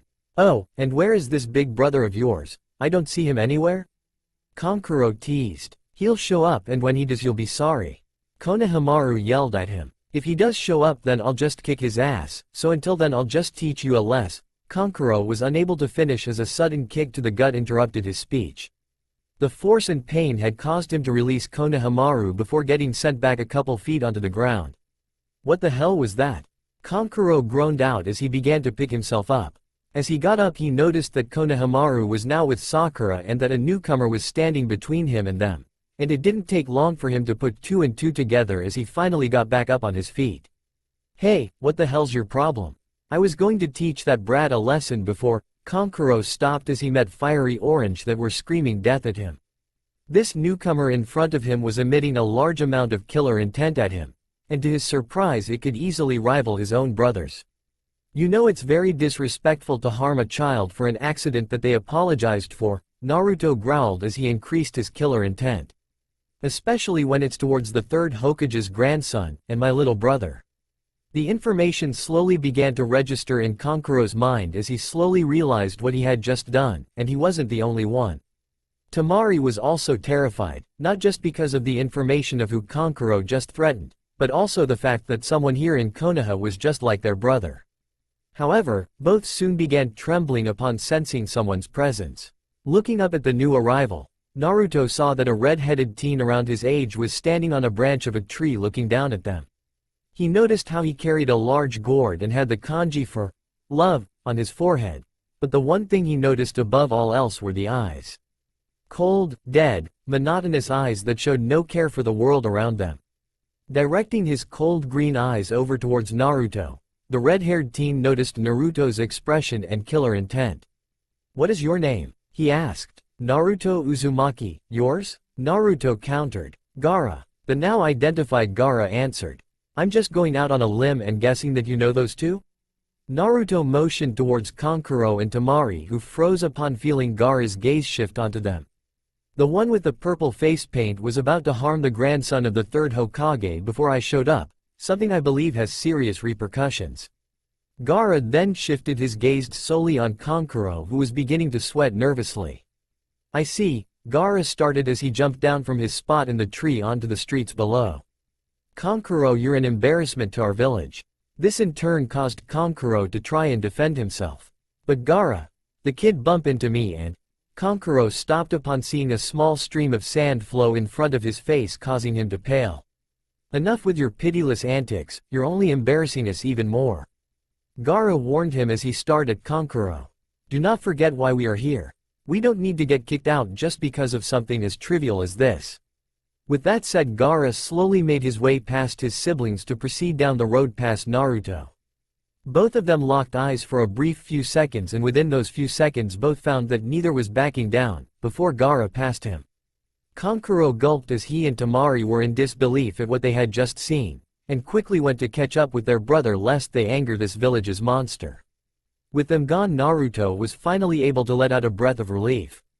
"Phew, that red-haired guy sure knows how to stand his ground," Naruto stated as he turned to watch the group before they disappeared from his sight. "What do you mean by that?" Sakura asked him. "Nothing really, although it means that we should be careful if we see him again in the future," Naruto stated before redirecting his attention before the two before him. "Hey, you alright, Konohamaru?" "Yeah, he's fine, albeit a bit shaken up," Sakura stated as she looked down at Konohamaru, who was previously holding onto her for dear life before he jumped towards his big brother. "They were going to kill me," he cried as he held onto Naruto, who just nervously laughed before picking Konohamaru off of him and placing him back on his own feet. "As if I'd let anyone hurt you, only a few people can do that," Naruto stated, "and those are people who I will never challenge in my life." "But what if you're not there when I need you?" Konohamaru asked him, only for Naruto to pat him on the head. "Come on, Konohamaru, don't you remember all the things that me and Sasuke taught you?" Naruto began as he tried to get Konohamaru to remember those lessons that they taught him. "You could have either substituted with something else or yell out at the top of your lungs that you're Konohamaru and someone is trying to hurt you, and then Ebisu or some other shinobi would rush over. If not, then a bunch of civilians would." Konohamaru remembered that from one of the lessons that he received from both of his big brothers. He didn't think of it, and he felt stupid because of it. "You're right, I guess I just forgot again." Konohamaru stated. Hey, don't worry about it. Things are hard to get used to at first. Remember how hard it was for me and Sasuke to do our training. Naruto started. He was good at ninjutsu, where I wasn't, whereas he wasn't as good at taijutsu as I was. I remember, although I'm not good at either of those, and genjutsu is my weakest skill. Konohamaru regretted. So is mine, but you don't see me complaining about it. Naruto stated. The most important thing is to improve yourself, so that you can cover your weaknesses effectively, and make it harder for your enemy to find them. That sounds like something Sasuke said. Konohamaru pointed out, to which Naruto nodded. Always remember what me and Sasuke taught you, it will help you one day. Naruto began. After all, you were trained by a prodigy and a dead last, so that means you'll automatically become stronger than both of us. This ignited a spark in Konohamaru's eyes, and Naruto noticed it and smiled. Never give up on your dreams, and never give in. He had reignited Konohamaru's spirit and he was glad, although now he was being plagued with a series of questions from his little brother. Sakura was utterly impressed with what Naruto had just done and said. If you had asked her about a month ago that Naruto was someone to go to for advice, she would have honestly dismissed it, but now she would say otherwise. This was a side of Naruto that she had never seen before, and she felt that this was who her teammate actually was. She couldn't help but think that he was mature. Hey, wait, when are you ever going to teach me that one jutsu that you used on Ebisu? Konohamaru asked innocently. Are you kidding me? Naruto began catching Konohamaru off guard. I made an even better one than that one. So much for being mature. Sakura thought as she watched the exchange between the two. Elsewhere in the land of Tea, a teenage boy with light brown spiked hair was getting ready for his long journey that would take him away from his home. Now Kenji, please do be careful, you wouldn't want your grandmother to worry now. A small old man with a cane stated to his grandson. The young boy in question, Kenji, was dressed in a casual white garment with gray striped shorts and black shinobi sandals. He carried a bag on his back that carried his supplies for his trip to Konoha. I know, and I promise Grandpa, don't worry, I'll be safe. Kenji promised his grandfather. I know you will be, but please remember what I told you and don't let that fool get to your head. His grandfather warned. Only ask for his help if the situation calls for it, otherwise I'll have to make my way over there and kick both of your butts. I will, Grandpa. Now I have to get going if I don't want to be late. Kenji said as he waved goodbye and began heading out. Also, if you see that old monkey Sarutobi, you tell him that this is just one of the many debts he owes me. He yelled towards Kenji. I will, and I'm pretty sure that he already knows this, but I'll be sure to remind him. Kenji replied before making his way on his journey to the leaf that would take him about 2.5 days to reach. Normally that would be too long and dangerous for someone his age to go on alone, however, he's never really alone. So Kenji, what can you tell me about these Chunin exams? A new voice asked within Kenji's mind. Kenji just smiled as he began to answer his friend's question. From what I've heard, it's supposed to be a competition of sorts that is meant to see if a young shinobi is worthy of elevating in rank in the shinobi world, at least that was what grandfather told me. Kenji answered. Funny, I never took you or that monk grandfather of yours as shinobi? We aren't shinobi, however, he wants me to participate in order to gain some real fighting experience. Kenji stated. And do you know who exactly will be showing up there? Your guess is as good as mine. I know that Konoha shinobi will be there, and that's about it. Maybe we'll run into someone that I know. I hope whoever has them isn't participating in the exams, because I don't think having two kaiju fighting within a village is a good idea. Kenji replied, causing his friend to laugh. Could be worse, we could be fighting in a city full of ordinary people who can't jump away in time. His friend joked. I just hope if there will be another wielder that they have someone you at least acquainted with. Kenji stated. Define acquainted, because that can mean a lot of different things in kaiju terms. You know, for a kaiju that never ages after being sealed for a large amount of time, you sure do act your age, Ongiris. Kenji pointed out, causing Ongiris to growl in disapproval. And for someone of such a gentle family, you sure act rude to your elders. Ongiris roared at him. Nope, just you. Kenji laughed as he continued making his way to Konoha, not knowing what lies ahead of him upon reaching his destination. Naruto was enjoying a great night's sleep, until his alarm clock woke him up. He jumped up in fright as he took a defensive stance, but soon realized that his worst fears were not being realized. Sighing in relief, Naruto was hoping that waking up earlier than normal would stop Zabuza from busting in his apartment and dumping him into ice-cold water. "Gaki!" Zabuza yelled as he busted into his apartment. "What the hell do you think you're doing?" The sudden loud noise, as well as the force of his front door being knocked open, again, had caused him to jump in surprise. Running out to meet his sensei, Naruto quickly stood in front of Zabuza. "Nothing, Zabuza-sensei," he replied back, only to be taken back by Zabuza's blunt nature. "Bull!" Zabuza yelled at his face. "If I didn't know any better, I'd say that you just woke up." Naruto was terrified. He was used to Zabuza yelling him, sure, but this was intense even for Zabuza's standards. If this was going to be his start for the day, then he wished that he trained yesterday. He was pulled out of what little thoughts he had when Zabuza grabbed him and shunshined both of them to Training Field 7 to start his training. Upon arrival, Naruto was tossed onto the ground and he was far from pleased. "Why are we here so early? It's not even 4 o'clock yet," Naruto demanded. "And why couldn't you wait until I was dressed to begin training me?" "Listen here, Gaki, I promised that I would train you like I said I would, so that entitles me to train you at any given point during the day," Zabuza exclaimed, forcing Naruto to stop complaining. "Right now I need to see how much you've improved, so we're going all out today." Zabuza then took hold of his blade's hilt to signify that he was meaning business. Naruto watched as he took a stance that he had only seen once since knowing Zabuza, and that was when he decapitated a thug who had attempted to attack him while he was exhausted for the money in his wallet. He remembered how Zabuza recognized the guy as Chunin-level opponent off the bat just by looking at his stance. The guy was decent in Kenjutsu, but when he saw Zabuza he panicked, and that's what got him. It wasn't even a fight, and yet it had made an impression on Naruto for many reasons, not just for what Zabuza had done either.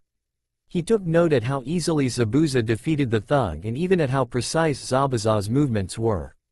In the end, it ended up with the thug's head flying through the air after one clear swipe from Zabuza. Over the course of a few weeks, Naruto had learned that Zabuza's Kenjutsu was terrifyingly deadly. Haku had explained it to him in a nutshell that Zabuza's style was brutish if not barbaric at times. It was one of the many reasons why he got his nickname, Demon of the Mist, although he did say that Zabuza had never fully shown him his fighting style, but Naruto was fine without knowing anyway. Watching closely, Naruto began to study which way Zabuza would try and strike from. With his current stance he could easily make a mad dash to the right, but knowing that monster of a sensei, that's probably what he wants me to think, Naruto thought as he continued to analyze, until without warning Zabuza charged forward directly at him. This had taken Naruto by surprise as he wasn't expecting a full frontal assault. "You need to sharpen those skills, Gaki," Zabuza yelled at Naruto as he swung his blade, only to miss Naruto by a few inches. Falling back to get some room, Naruto flew through various hand signs until he finished with the tiger sign. "Shadow Clone Jutsu," Naruto exclaimed as 5 other Narutos appeared into existence. Quickly to bide the original some time to escape, the clones formed a strong defensive position as to block Zabuza's approach. Zabuza though merely scoffed at the sight of them and used Shunshin to appear behind Naruto. Quickly realizing what had just happened, Naruto attempted to react only to be smacked by the flat side of Zabuza's blade, causing the clones to disperse. "You were too slow and sloppy, Gaki," Zabuza began as he walked up to him casually. "I could have attacked you at exactly 10 other angles, making that formation a complete waste." Naruto merely grumbled as he got back on his feet. "Yeah, I know," Naruto grudgingly admitted. "I'm still not able to react fast enough in time to react to an attack like that yet.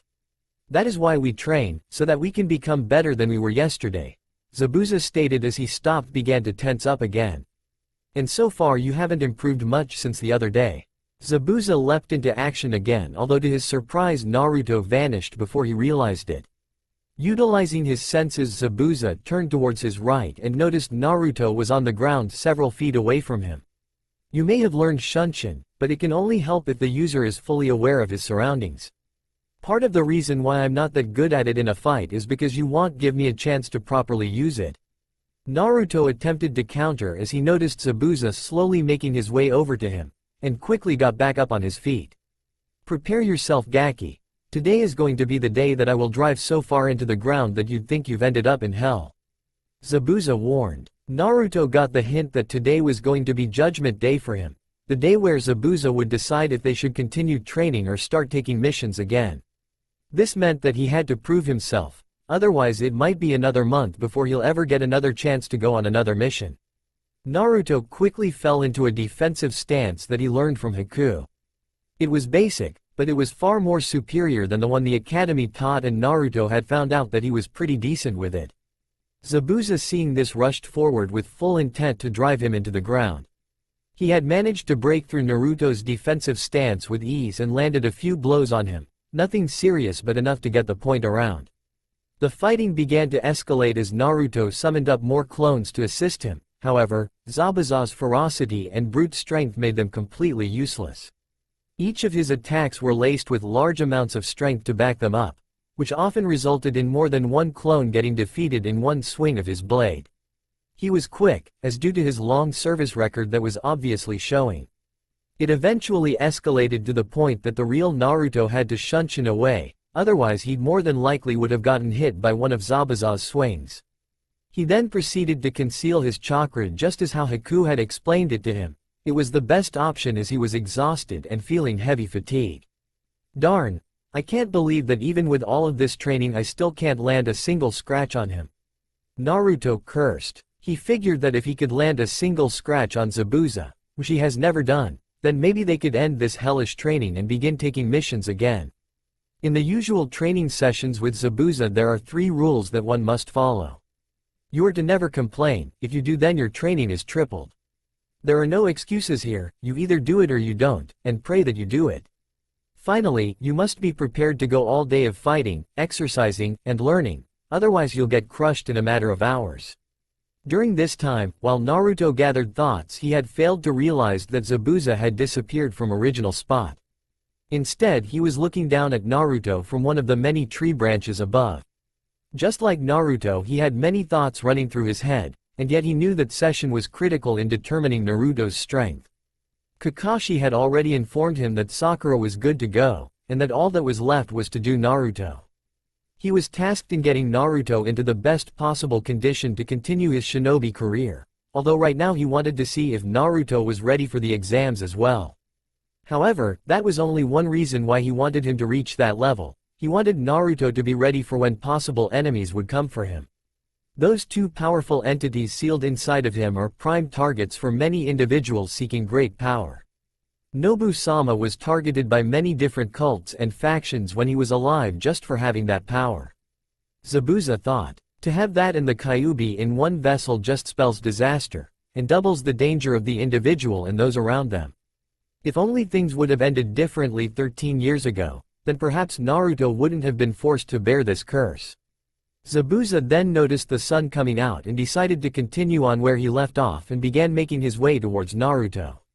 Nobu-sama, I swear by my honor as your student and one of the 7 swordsmen, that I will not let your descendant suffer the same fate as you.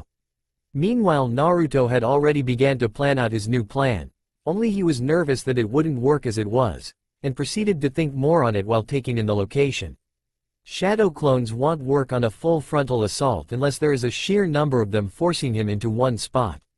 Naruto thought, but where? His thoughts drifted as he looked around and spotted the river where the tree was situated, and suddenly the gears in his head began to turn. Elsewhere, Kakashi was taking care of his usual morning routine and was currently visiting Obito at the memorial site. He stood there for quite some time in total silence as he allowed the memories to flow back in. Hey there Obito, it's been a while, sorry about that, things have gotten quite hectic as of late. He began as he stopped to gather his words. Last time I told you about my team was going on our first C-ranked mission, it didn't end so well.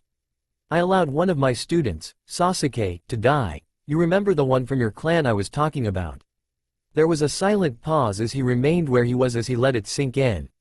And now Sensei's son bears another burden, although this one has me more concerned than the Kyuubi.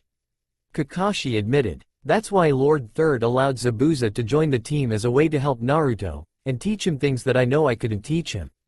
Letting the wind blow around him, Kakashi continued to look at his friend's name on the memorial stone in sadness. Unbeknownst to Kakashi, he was being watched by 3 separate pairs of eyes with their owners masking their presence. One of them in particular eyed Kakashi with a hard eye. This individual was wearing an orange spiral mask with a long black cloak with the red clouds around it. He merely stared at his former friend, anger rising while also relinquishing. He was interested to know more about the Kyuubi Jinchuriki. It seemed that something had happened that could possibly jeopardize his group from capturing him. Now it seems that he'll have to push some of his plans ahead of time and order the boys' capture soon, but for now he would just wait and listen, hoping to gather any more useful information. The other two observers seemed to have recognized each other as well as the masked individual.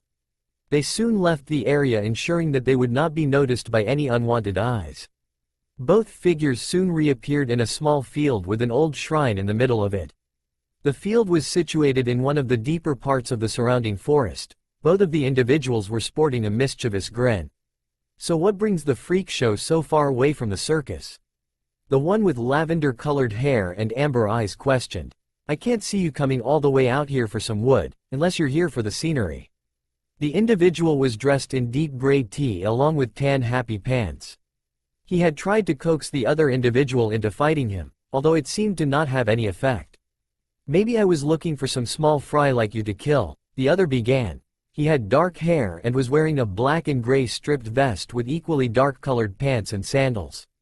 My question is, what do you think you're doing here? Well, I think it's obvious what I'm doing here. The lavender-haired one answered. You got some nerve, Crystalac, the dark-haired one began. My master has a claim to that power, and he promised me that if I got it first that he would let me loose upon every individual in the galaxy. Bloodlust was practically leaking from his being as he released a wave of killer intent at the one known as Crystalac. Honestly, referring to my kaiju's name instead of my own makes me feel bad. Crystalac joked as he paid no mind to the killer intent directed at him.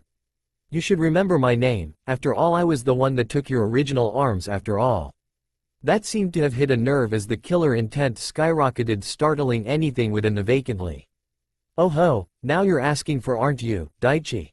The other seethed, with the last part practically being considered a curse at Daichi. I should kill you where you stand for uttering such words out of that mouth of yours.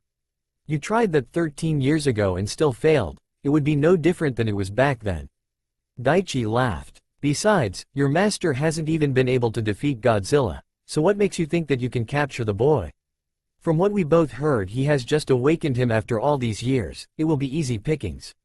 He replied. You're a fool, Keigo, Daichi stated before dodging a swipe at his head from the now identified Keigo. You don't have any right to call me that. I only go by the name of Gigan now. Keigo declared. It seems that I've struck yet another nerve. Oh, how I enjoy setting you off. Daichi chuckled as he caught Keigo's arm and swung him back over into a tree on the opposite side of the field. It's too easy. Keigo leapt up back on his feet with a deranged expression on his face. Okay. Crystal meth, because of that I'm going to tear your stupid head off. Keigo roared as he became enveloped in a cloak of dark-colored energy before launching himself at fast speeds. Daichi just smirked as he was enveloped in a lavender-colored energy. Daichi put his left arm up in a guard while using his right arm to catch Keigo's spar arm upon contact. Just you wait, Daichi, you and your master will soon be destroyed by the sheer power of Lord Ghidorah. Keigo exclaimed as he broke away from Daichi and attempted to slice off one of his arms with the scythe-like formations that formed from this cloak. If you say so, Keigo, just make sure to tell your master that the age of crystal dominance will soon be at hand. Daichi smirked as he launched an energy sphere from the cloak's energy tail. Upon meeting contact with Keigo, the sphere ignited into a raging explosion, sending Keigo flying backwards away from Daichi and carving a line in the ground. You know what, Keigo, you always did rush into battles without realizing your opponent's powers. Keigo was in a decent amount of pain, but nothing that he hasn't felt before. Looking over at Daichi, he noticed how 3 more energy spheres were forming around his energy tail. Keigo attempted to get up but wasn't fast enough as the 3 spheres were swiftly launched towards him. In the last brief moments before the spheres made contact, Keigo disappeared. As a result, the spheres met the ground and exploded, sparking a large wildfire to engulf the area. Daichi, sensing that Keigo was no longer in the same area as him any longer, decided to leave before shinobi started showing up to stop the fire. Elsewhere, Keigo was lying on the ground breathing heavily as he got back on his feet. Damn that crystal bastard, I'll make him pay. Keigo cursed before noticing that someone else was there. Looking up at the other individual, he merely scoffed at their presence before addressing them. What the hell do you want, Megalon? It's Sato, and it would be best if you remembered that. Sato stated as he walked over towards Keigo. Get up, we have a job and Ichiro wants to talk to us. I'd rather die than work with you. Keigo stated bluntly, only to receive a strong jab in the gut. That makes two of us. Sato stated as he grabbed Keigo and began making their way towards the meeting point. It had been a couple of hours now and Naruto was still struggling in the training session with Zabuza. He had spent most of the morning working on his plan and was finally feeling like it was ready. Earlier Naruto had made a large amount of clones and sent off a small amount to go get everything set up, and now he had just learned that the last part was finished. Good, now let's see if those skills that Haku taught me paid off. Naruto thought to himself as he leapt towards where he had sensed Zabuza. Not long ago they were separated and Naruto knew that he didn't have much time left, so he knew that at this point Zabuza was going to wait for him to strike first. It didn't take long for him to find Zabuza, because he was in the same spot that he last had to fight against him. He was currently sitting on the flat side of a large rock in the middle of the forest. It appears that he had been waiting for him for a while as he turned to face him. So you've finally decided to grow a spin and face me head on. Zabuza stated. I decided to take you on myself this time if that's alright with you. Naruto replied as he watched Zabuza grab his blade and stand up. Lifting his sword up so as he could take up a fighting stance, Zabuza prepared to engage Naruto, who had pulled out a kunai in one hand and an explosive seal in the other. Then let's go, Zabuza exclaimed as he charged at Naruto. Naruto launched his kunai at Zabuza, who easily deflected it with his sword, before using Shunshin to get away from Zabuza. This in part was the start of his plan to land a blow on Zabuza.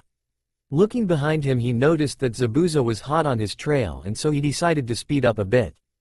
Zabuza was closing in on him and was prepared to strike out at him until he sensed something. Coming at him from both sides, 6 clones of Naruto attacked to allow Naruto the time he needed to get to the field. They were quickly taken care of, however, their part in slowing down Zabuza had worked as Naruto entered the field where his plan would begin. Once Zabuza had reached the edge of the forest he paused as he saw Naruto waiting for him with another kunai in his hand. So, he decided to pull me out of the forest in an attempt to fight me without the problems of fighting in a closed space. Zabuza noted. No, the Gaki probably wanted me to follow him out to this field, although I doubt he planned on me figuring that out. I'll humor him though. Stepping out into the open field, Zabuza was instantly bombarded by a hail of assorted weaponry on all sides that forced him to Shunshin. Hoping to reach the edge of the forest again, he was stopped by another bombardment from the trees. Figuring that he was being forced to stay in the field, he decided to try and catch Naruto off guard.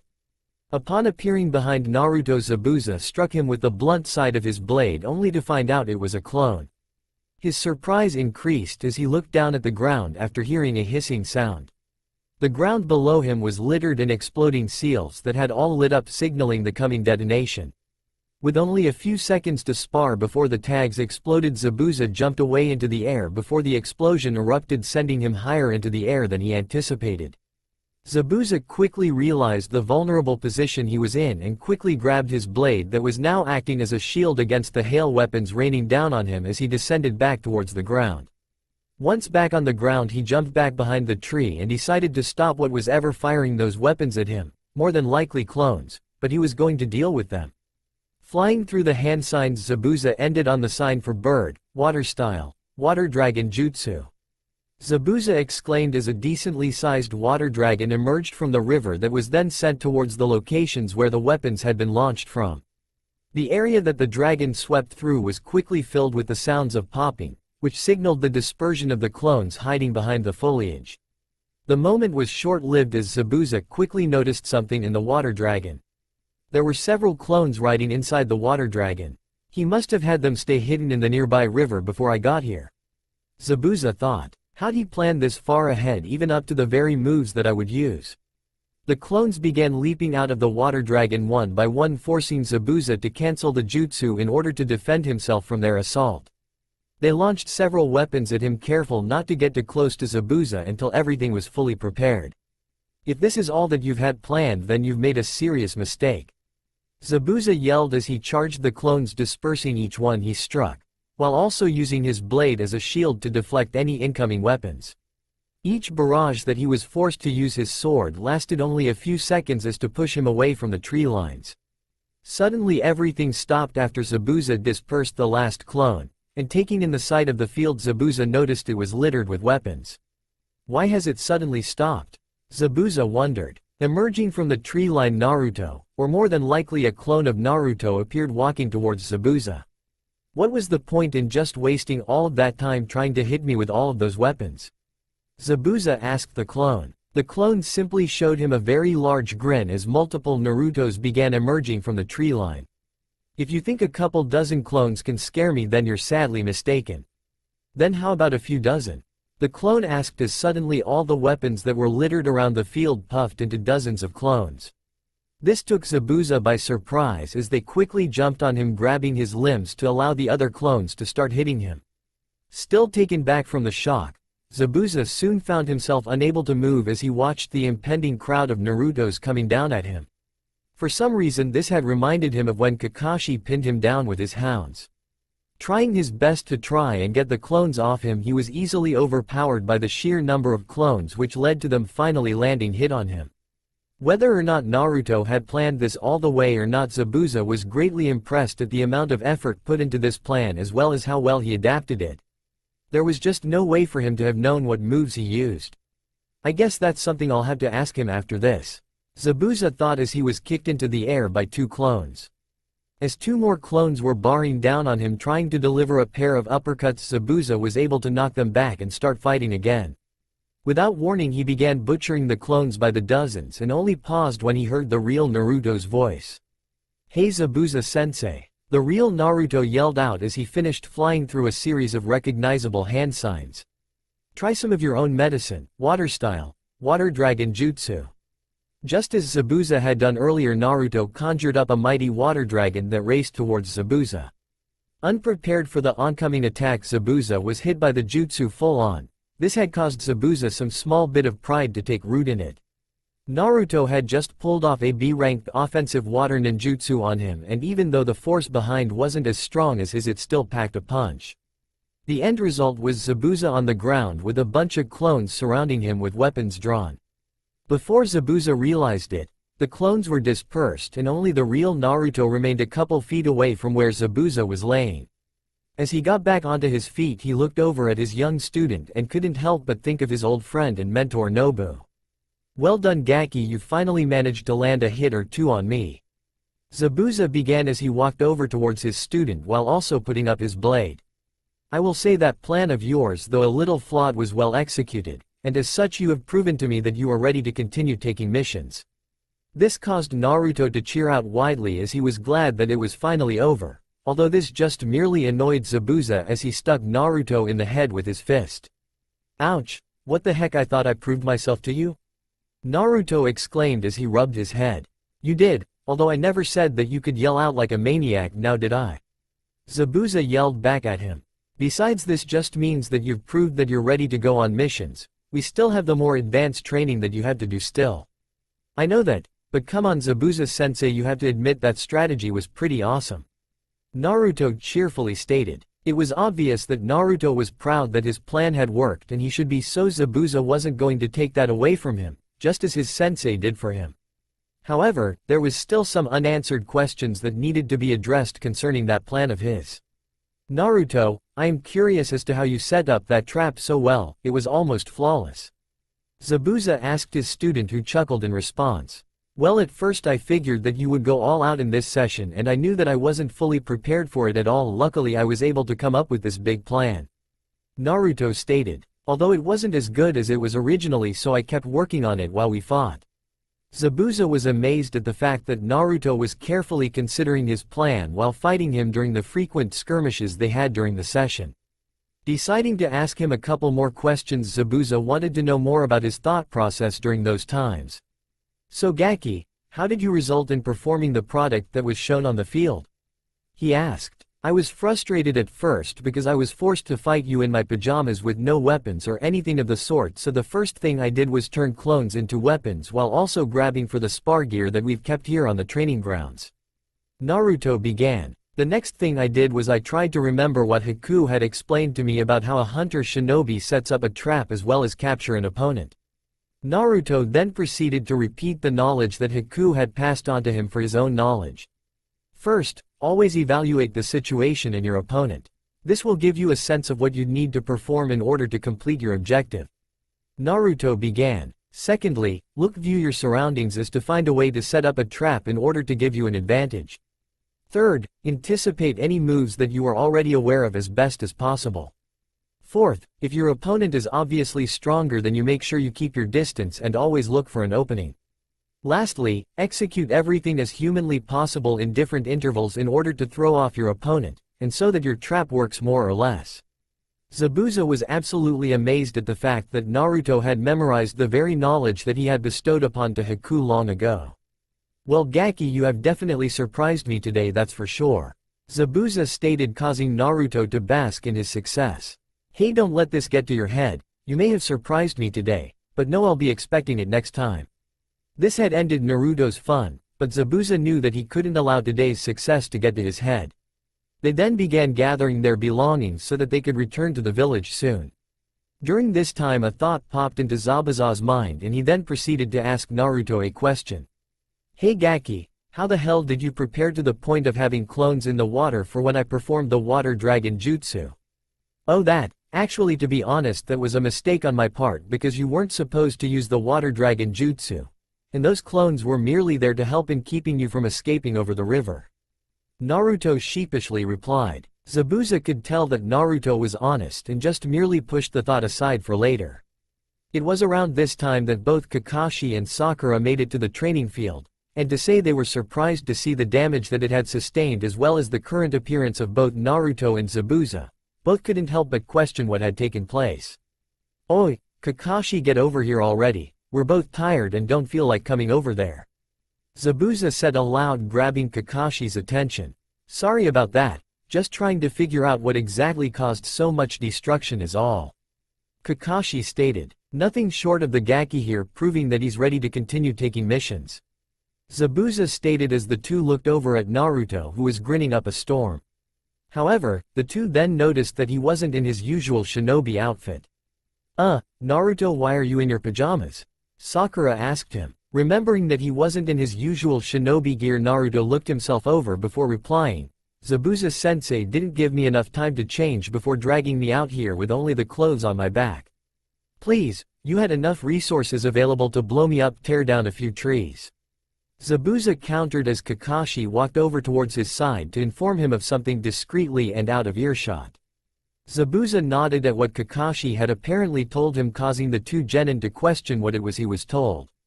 Alright, listen up you two, Zabuza began. Kakashi and I were instructed to attend a meeting yesterday with the other Jonin senseis. This grabbed their attention almost immediately as they wondered what it could have been about. In that meeting there was talks about this season's Chunin exams, and we decided to test you two to see if you could make it. Kakashi informed them. Was that the reason for such intense training these past couple weeks? Sakura asked. Yes, although it was also to help prepare you for future missions that you will take later on in life that will require you to be at your best. Kakashi answered with an eye smile. Really, Kakashi-sensei? Naruto asked, receiving a nod. Yeah, this was exciting news and both Naruto and Sakura were ecstatic. Both of their senseis thought that they were ready for the exams and it seemed that this day couldn't get any better. Alright you two, come and grab your papers that you need to sign in order to participate. Kakashi stated as they approached him and he gave them the required papers. Also on another note, there is a slight issue that needs to be addressed before we continue any farther. What is it, Kakashi-sensei? Sakura asked him. Due to our team only having 2 genin and 2 jonin senseis, an arrangement is being set up in order for the team to be eligible to enter the exams. Kakashi began his explanation. Normal teams consist of 3 genin and a single sensei, however, our team is short a genin. This was met with mixed feelings from the two as they felt that a third individual would only be replacing Sasuke's position on the team. We don't need anybody else, we're fine as we are. Naruto protested. Sakura had the same opinion, although she knew that it was necessary if they were going to be able to take the exams at all. Naruto, you do realize if we don't get a third person on the team that we might not be able to take the exams at all. Sakura stated. Naruto was ready to defend his position but Sakura beat him to the punch. I feel the same way Naruto, but this would more than likely be a temporary arrangement. Alright then, if we're getting paired up with somebody then who would it be? Naruto asked. It would be the grandson of an old friend of the Hokage, who is coming all the way from the land of tea. Kakashi began. His name is Kenji and he will be all by himself when he arrives sometime between today and tomorrow. The grandson of a friend of Gigi's, Naruto muttered as he thought about what this person would be like. At the same time Sakura tried to understand something about what she had just heard. Wait a minute, Kakashi-sensei, I thought that the land of tea didn't have any shinobi village residing there? Sakura stated as Kakashi took notice of her analytical skills. So, how come he's coming here when there is no way he could be a shinobi? Good analysis Sakura. While it's true that the land of tea doesn't hold a shinobi village, there are still some shinobi that reside there. Kakashi explained before continuing. That friend of the Hokage I mentioned earlier is actually from the land of fire and is actually a monk, however he is capable of going toe-to with our Hokage. Not to mention that he fought on our side during one of the great wars. The two then began processing the information, but in the end Kakashi got the answer that he expected from his students. I think that I'd be willing to work with this Kenji guy. After all he's related to a friend of Gigi's. Naruto stated. Seeing how big of an opportunity it is for us to participate in the exams, and as Naruto stated, since he is a relative that is friends with Lord Hokage, then I'm fine with it as well. Sakura pronounced. Kakashi just eyes smiled at his two students while Zabuza stood with a neutral expression. He knew of the secrets that were being kept quiet about these exams, and to say that he was calm about it was an understatement. Two Jinchuriki and two wielders in the same competition spells disaster if everything isn't taken care of properly. Zabuza thought. The Hokage had better know what he's doing, otherwise things could escalate. Meanwhile at the Hokage Tower, a young man had just entered Sarutobi's office.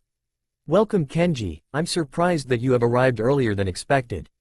Sarutobi greeted. I've heard a lot of promising information about you from your grandfather, and may I ask how is he doing? He's doing rather well, Kenji began. Maintaining the shrine is a very tedious job, especially since you have to consider the sanctuary around it, but he doesn't complain in the slightest. That's good to hear. I wouldn't want him keeling over anytime soon without repaying my many debts to him. Sarutobi stated modestly. Now then Kenji, I would like to talk to you about the Chunin exams and the team you'll be placed on. Lord Hokage, I wasn't informed that I would be placed on a team. Kenji stated. He was a little nervous because not only did he not know who he was being placed with, but also that they would probably view him as an outsider. Do not fret, this team is still kind of new in a sense. Though the two Ko-senseis have been training them day and night to get ready, they will more than likely accept you on the team without any problems. Sarutobi explained, as he saw that the weight that was added to Kenji's shoulders a couple seconds ago was now lifting. Also Kenji, you might find out that one of your new teammates during these exams is very similar to you in many ways. Now then that will be all, and don't worry about where you'll be staying, I have already arranged someone to guide you to where you will be staying while you're here. With that Kenji bowed before exiting the office and proceeded into the main lobby until this person who would guide him to where he was staying showed up. It wasn't too long of a wait as a man with a white mask with the leaf symbol on the forehead and two wavy red lines on the chin of the mask. Kenji-san, my name is Haku and I will be guiding you to where you'll be staying. Haku introduced himself. Kenji nodded and then grabbed his belongings as he followed Haku to a very nice hotel. He took him all the way up onto the third floor towards his room, which was the fourth door on the right. If you need anything at all, just ask for room service or you could speak with the attendant downstairs in the main lobby. Haku stated as he shined away, leaving Kenji alone in the nice room. Well, you know this Hokage owes your grandfather when he has already arranged a nice hotel room specifically for you, and not to mention that you haven't had to pay for anything yet. Anguirus mentioned. Well, I think it's pretty okay, although I prefer my room back home at the sanctuary. Kenji stated through his mind as he made his way over towards the window to look outside at the village. Hey, it's got a nice view too. Man, what the hell did your grandfather do to get such an expensive favor? Anguirus wondered. I'm starting to wonder that myself now actually. Kenji expressed his turn to get his belongings situated. One thing's has me wondering about something thought. What's that? Anguirus asked. Lord Hokage mentioned that there was someone similar to me, although I'm trying to figure out what he meant by that. Kenji wondered as he tried to figure it out. He might be implying similarities in either personal history, personality, or maybe something along the lines of the gigantic scale. Anguirus implied, but how would he know about you? I thought that grandfather kept that secret away from everyone outside the sanctuary. Kenji questioned. It might be possible that the old Hokage may have already known about me through your grandfather long ago, or it could have been in that note that he sent to him prior to our departure. Anguirus stated. I don't know, but now I'm starting to wish I paid more attention to what grandfather was writing in that letter a few days ago. Kenji stated. Elsewhere, two cloaked figures were on their way towards Konoha. Both of them were wearing a straw hat to conceal their facial characteristics, while also wearing the same black cloak with red clouds assorting them. Though they had a similar appearance in terms of clothing, there were distinct differences that differentiated the two. The tallest one carried a large bandaged sword on his back and had blue-tinted skin, while the shorter of the two had flaring red-colored eyes. I wonder what made the boss decide to go and retrieve the Kyuubi Jinchuriki so early. The taller one asked his companion, who did not reply. Come on Itachi, say something for Kami's sakes. You've been this way ever since you learned of your brother's death. You need to. My demeanor is not from that Kisame, Itachi began. Rather about the news I overheard about the boy who contains the Kyuubi. Apparently there is something inside of him that has other individuals wanting to go after him, and not to mention that he is also being trained by both Kakashi Hitaki and Zabuza Momochi. Wait, Zabuza is training the brat? Kisame questioned in surprise. When the hell did that bastard grow a heart? I don't know his involvement in the matter, but what matters right now is that we get to Konoha before anyone else who has their sights on the Jinchuriki. Itachi stated as they took off towards Konoha, unaware of the other two plans being set in motion at the same time. It was already mid-morning and Naruto was bored out of his mind. Him, Sakura, and Zabuza were waiting on Kakashi to pick up their new temporary teammate. They had been waiting at their usual meeting place for about a couple hours now, and even Zabuza was getting annoyed.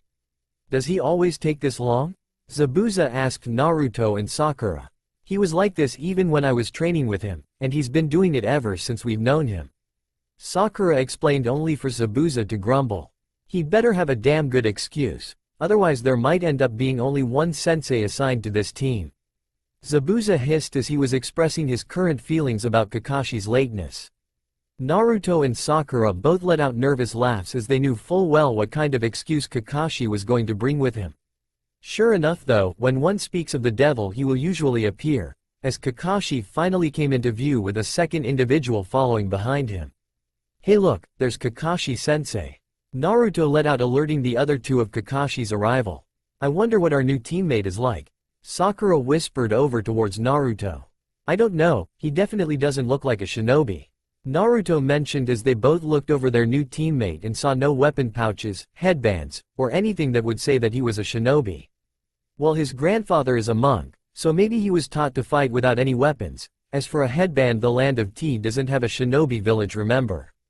Sakura reminded Naruto. Oh yeah, I forgot about that. Naruto admitted. What am I going to do with you? Sakura sighed as she knew she should have expected this from Naruto, because even though he's grown in strength, his character is still the same as ever. Finally reaching them, Kakashi greeted his team with an eye smile and a wave. Hey, sorry I'm late, I had to show Kenji here parts of the village so that he wouldn't get lost. Kakashi explained, shocking both Naruto and Sakura. He actually has a real excuse as to why he's late. Sakura thought. He never has a good excuse for being late. Naruto reflected as both him and Sakura stood there with shock expressions, not wanting to believe what they had just heard. Zabuza looked at them, confused as to why their expressions were the way they were. Nonetheless, he got up and made his way over towards Kakashi. You're late, Hitaki. Lucky for you that you had a good excuse. Next time send a message, will ya? Zabuza mentioned to his fellow associate, who nodded. Don't worry, it won't happen again. Kakashi promised, making Naruto and Sakura question if they were even in the same reality anymore. Now then, Naruto, Sakura, come meet your new teammate. With that, Kakashi broke their stupor and motioned Kenji to introduce himself. Kenji, why don't you say your name, things you like, dislike, and explain what your dream is, and don't worry, everyone here won't judge. Seeing that he had to do it, and that it was probably the best way to break the ice to his new team, Kenji obliged. Hello, my name is Kenji Agari, I like my grandparents, fishing, and eating fruit. Kenji began. I dislike it when somebody judge you for something out of your control, and my dream currently is undecided. Kakashi nodded in approval as he knew there was still plenty of time to decide what one wants to do in life. He then turned and looked at Naruto and Sakura, who, from what he could tell, were thinking hard about some of the things that Kenji stated, especially Naruto. Very good, now then you two, Kakashi began as he got their attention. You know the drill, now let's start with you, Sakura. Okay, Kakashi-sensei. My name is Sakura Haruno, and I like my friends, even though some can be a pain, and helping people. Sakura started as she had looked at Naruto during the friends part, only for him to scratch his head sheepishly. I dislike seeing people suffer, and would one day like to be as great as Tsunade of the legendary Sannin. Both Kakashi and Naruto were surprised at Sakura's new goal, and were glad to see that she had decided on something after all that has happened. Now it was Naruto's turn, and Kenji could tell that he was full of energy just by the way his body posture was emanating. My name is Naruto Uzumaki and I like ramen, training, and my friends. Naruto explained. I dislike it when people look down on others, and my dream is become the greatest shinobi in history and become the Hokage. That one's a bit of a spitfire, and considering he's an Uzumaki makes a lot of sense. Anguirus mentioned. What do you mean by that? Kenji asked. Consider it a hunch, but I'm getting a familiar vibe from that kid. Anguirus stated, causing Kenji to raise an eyebrow slightly, hoping nobody would notice. Do you think he's possibly a wielder like me? Kenji wondered inwardly towards his kaiju. Not sure, perhaps spending time with him could help us better understand it, Anguirus suggested to Kenji. Although that old man Cage did mention that one of your new teammates was similar to you, my hunch and his statement might mean something. I got it. I'll make sure we'll find out before we leave the village. Kenji mentioned before redirecting his attention now to the outside world. That just leaves both me and Zabuza now. Kakashi stated as he looked over at Zabuza, who was making his way back to the tree from the other day. Nothing to say about me, so I'll pass. You can go ahead and introduce yourself. Zabuza hollered as he began to sharpen his blade. Well, then it's just me who has to introduce himself, Kakashi sighed as he turned to face his new temporary student. My name is Kakashi Hitaki, as for my likes, dislikes, and dream. I have plenty. Both Naruto and Sakura face palmed as it was almost the exact same thing Kakashi explained to them when they first met him. He's definitely the same Kakashi. They both thought as they watched Zabuza just shake his head while he sharpened his blade. Alright, now that introductions are out of the way, time to listen up. Kakashi started. The exams begin next week, and between now and then we need to get you three acquainted with each other and understand how each of you fight. This sounds like team training. Kenji stated, although he didn't see the looks on Naruto and Sakura's face as they knew where this was going. Precisely, this way you know each other's strength and weaknesses, as well as work on team building. Kakashi explained. The exams are a team effort, and there will be many strong teams there that you might face, so to make up for that you'll be fighting against both me and Zabuza. Naruto and Sakura paled, which was finally noticed by Kenji, who wasn't quite understanding why. I hope you're ready, Naruto mentioned, causing Kenji to question what was he in for. At the same time, Zabuza struck his blade into the ground while emitting a large amount of killer intent. Because you're about to be drafted into a fight against the infamous Kakashi of the Sharingan and Zabuza, demon of the hidden mist. Kenji then looked over at the two senseis, who were emitting a powerful wave of killer intent. Both of them were seasoned shinobi, with both have a particular bounty on their heads in the bingo book. Kenji felt like he was in the presences of two titans that were ready to crush him at that moment. Elsewhere, two figures were seen entering a cave on the side of a cliff face. They were Sado and Keigo, both of whom had been called back to this spot for their meeting with their informant. Sado was currently digging out a spherical object, while Keigo just sat back and watched. How much longer until you dig it out, Roach? Keigo asked as he was trying to distract himself from his reoccurring boredom. Let's see, the last you were here you decided to bury the thing deep into the floor of the cave so that no one could find it. Sado mentioned, even though no one could get up here, nor see the cave from the main road. Hey, it worked though, and you still never answered my question. Keigo retorted. I'm almost done, just hold on, I got to be able to pull it out. Sato stated as he continued to dig around the sphere until he was finally able to get a hold on the object. Pulling with little effort, Sato pulled out a decently sized sphere only for Keigo to snatch it out of his hands. Hold on Keigo, I got to check for any chips or cracks. The cave was then hit with a wave of killer intent, the likes of which would make a seasoned Jonin shake. What did I tell you about calling me by my name? Keigo growled. Sato simply ignored Keigo as he took back the sphere and began looking it over before tossing it back to Keigo, who barely caught it in time. Now get on with it and contact Ichiro so that we can find out what it is we'll need to do. Sato mentioned while Keigo muttered something incoherent about Sato before placing the same dark energy that cloaked him into the sphere. There was a slight static sound being emitted at first, although it soon died down before it connected with the other intended side. Keigo, is there a reason why Sato isn't on the line instead? A voice asked in annoyance from the device. Just trying to appease the little demon is all. Sato explained as he raised his voice for the other person to hear. Ah, I see, now I take it that your surveillance mission went well, right Keigo? The voice asked. Hardly, that damn crystallized bastard showed up apparently doing the exact same thing. Keigo exclaimed in annoyance. So Daichi has shown up. Then it seems that we might have to push the plans up a bit. The voice explained. I take it you've got a plan, Ichiro? Sato asked. Rather an idea, the voice now recognized as Ichiro started. Keigo, you gathered some information before you left, correct? Yeah, some big event is about to happen, and that brat is going to be participating in it. I believe it's on the international scale. Considering I noticed many different shinobi with different headbands starting to show up there. Keigo informed them. If I might add something, is this idea being recommended by the master or just you? The master won't awaken for another couple months, and so I must stay with him, as you know. This leaves you two to go out and capture the boy before Daichi gets his hands on him.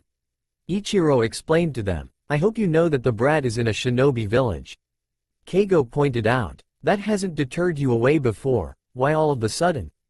Ichiro asked. This one is in Konoha, and is being protected by a damn swordsman of the mist. Keigo stated. He's been training him for the past month and still is. To think that there is any still alive after the war 13 years ago. Nonetheless, this is still an ample opportunity as we can wipe out that last remaining swordsman and capture the vessel so that when Lord Ghidorah awakens, he'll be pleased to know that his long sought over power would then belong to him.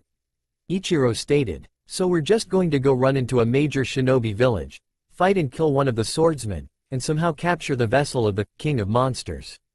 Sato summarized. I'm sorry, but this plan seems doomed to fail.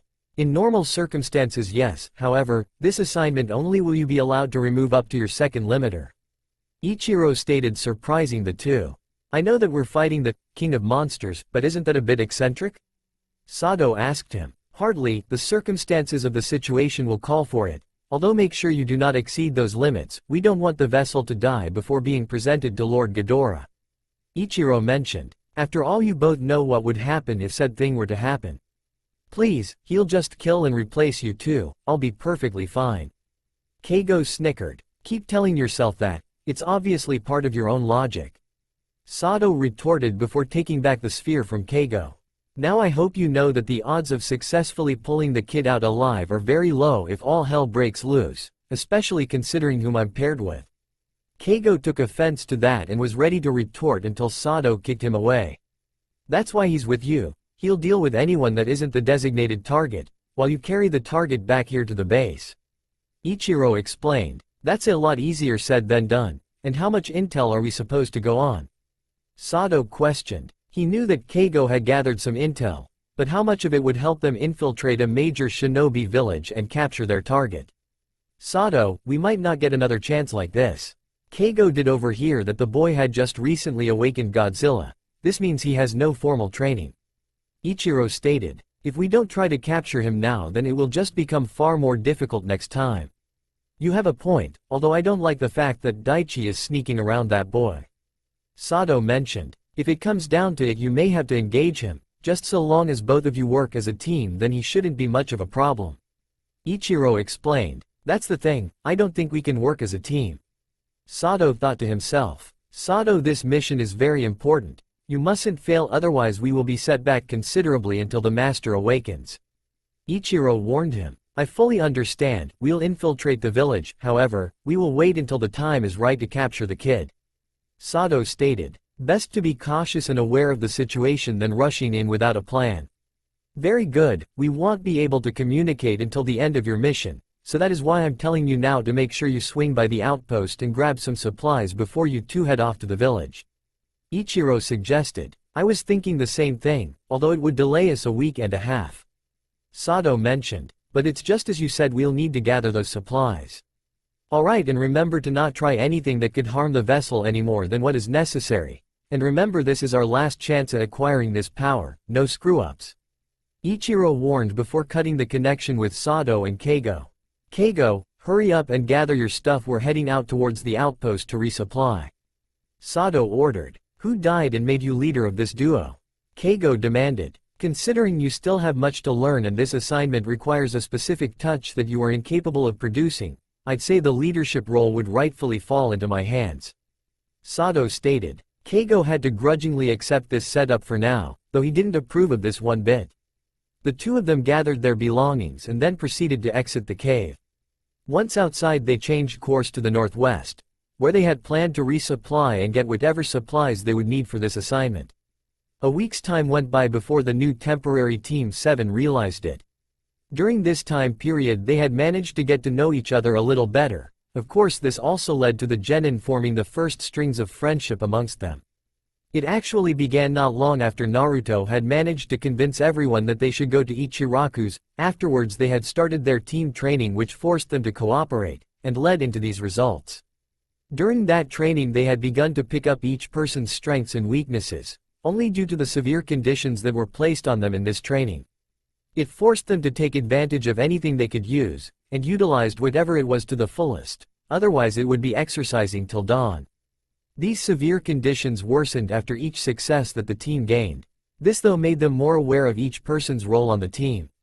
Naruto was more of a heavy hitter that would charge at the enemy, blunt and effective with clones, could distract the enemy. This of course isn't effective on powerful shinobi who could deal with him and his clones with attacks that have range. Eventually this led to Naruto utilizing the smoke that forms from the summoning of the clones and their dispersal to allow his allies to engage the enemy. Sakura had learned to pick up on genjutsus easily with her training with Kakashi, and even become more in-depth about chakra control. However, she still doesn't have the chakra to fully engage an enemy for too long. Sakura though did learn a thing or two about studying a situation during a battle as a result. She wasn't as tactful as Shikamaru could be, but she was still a little decent at it, and knew when to come in or who would need the greatest assistance. Kenji's position on the team was a bit harder to figure out for them. However, they soon decided on that he was well-rounded and able to react to any situation. He could attack like Naruto, as well as fall back if needed to.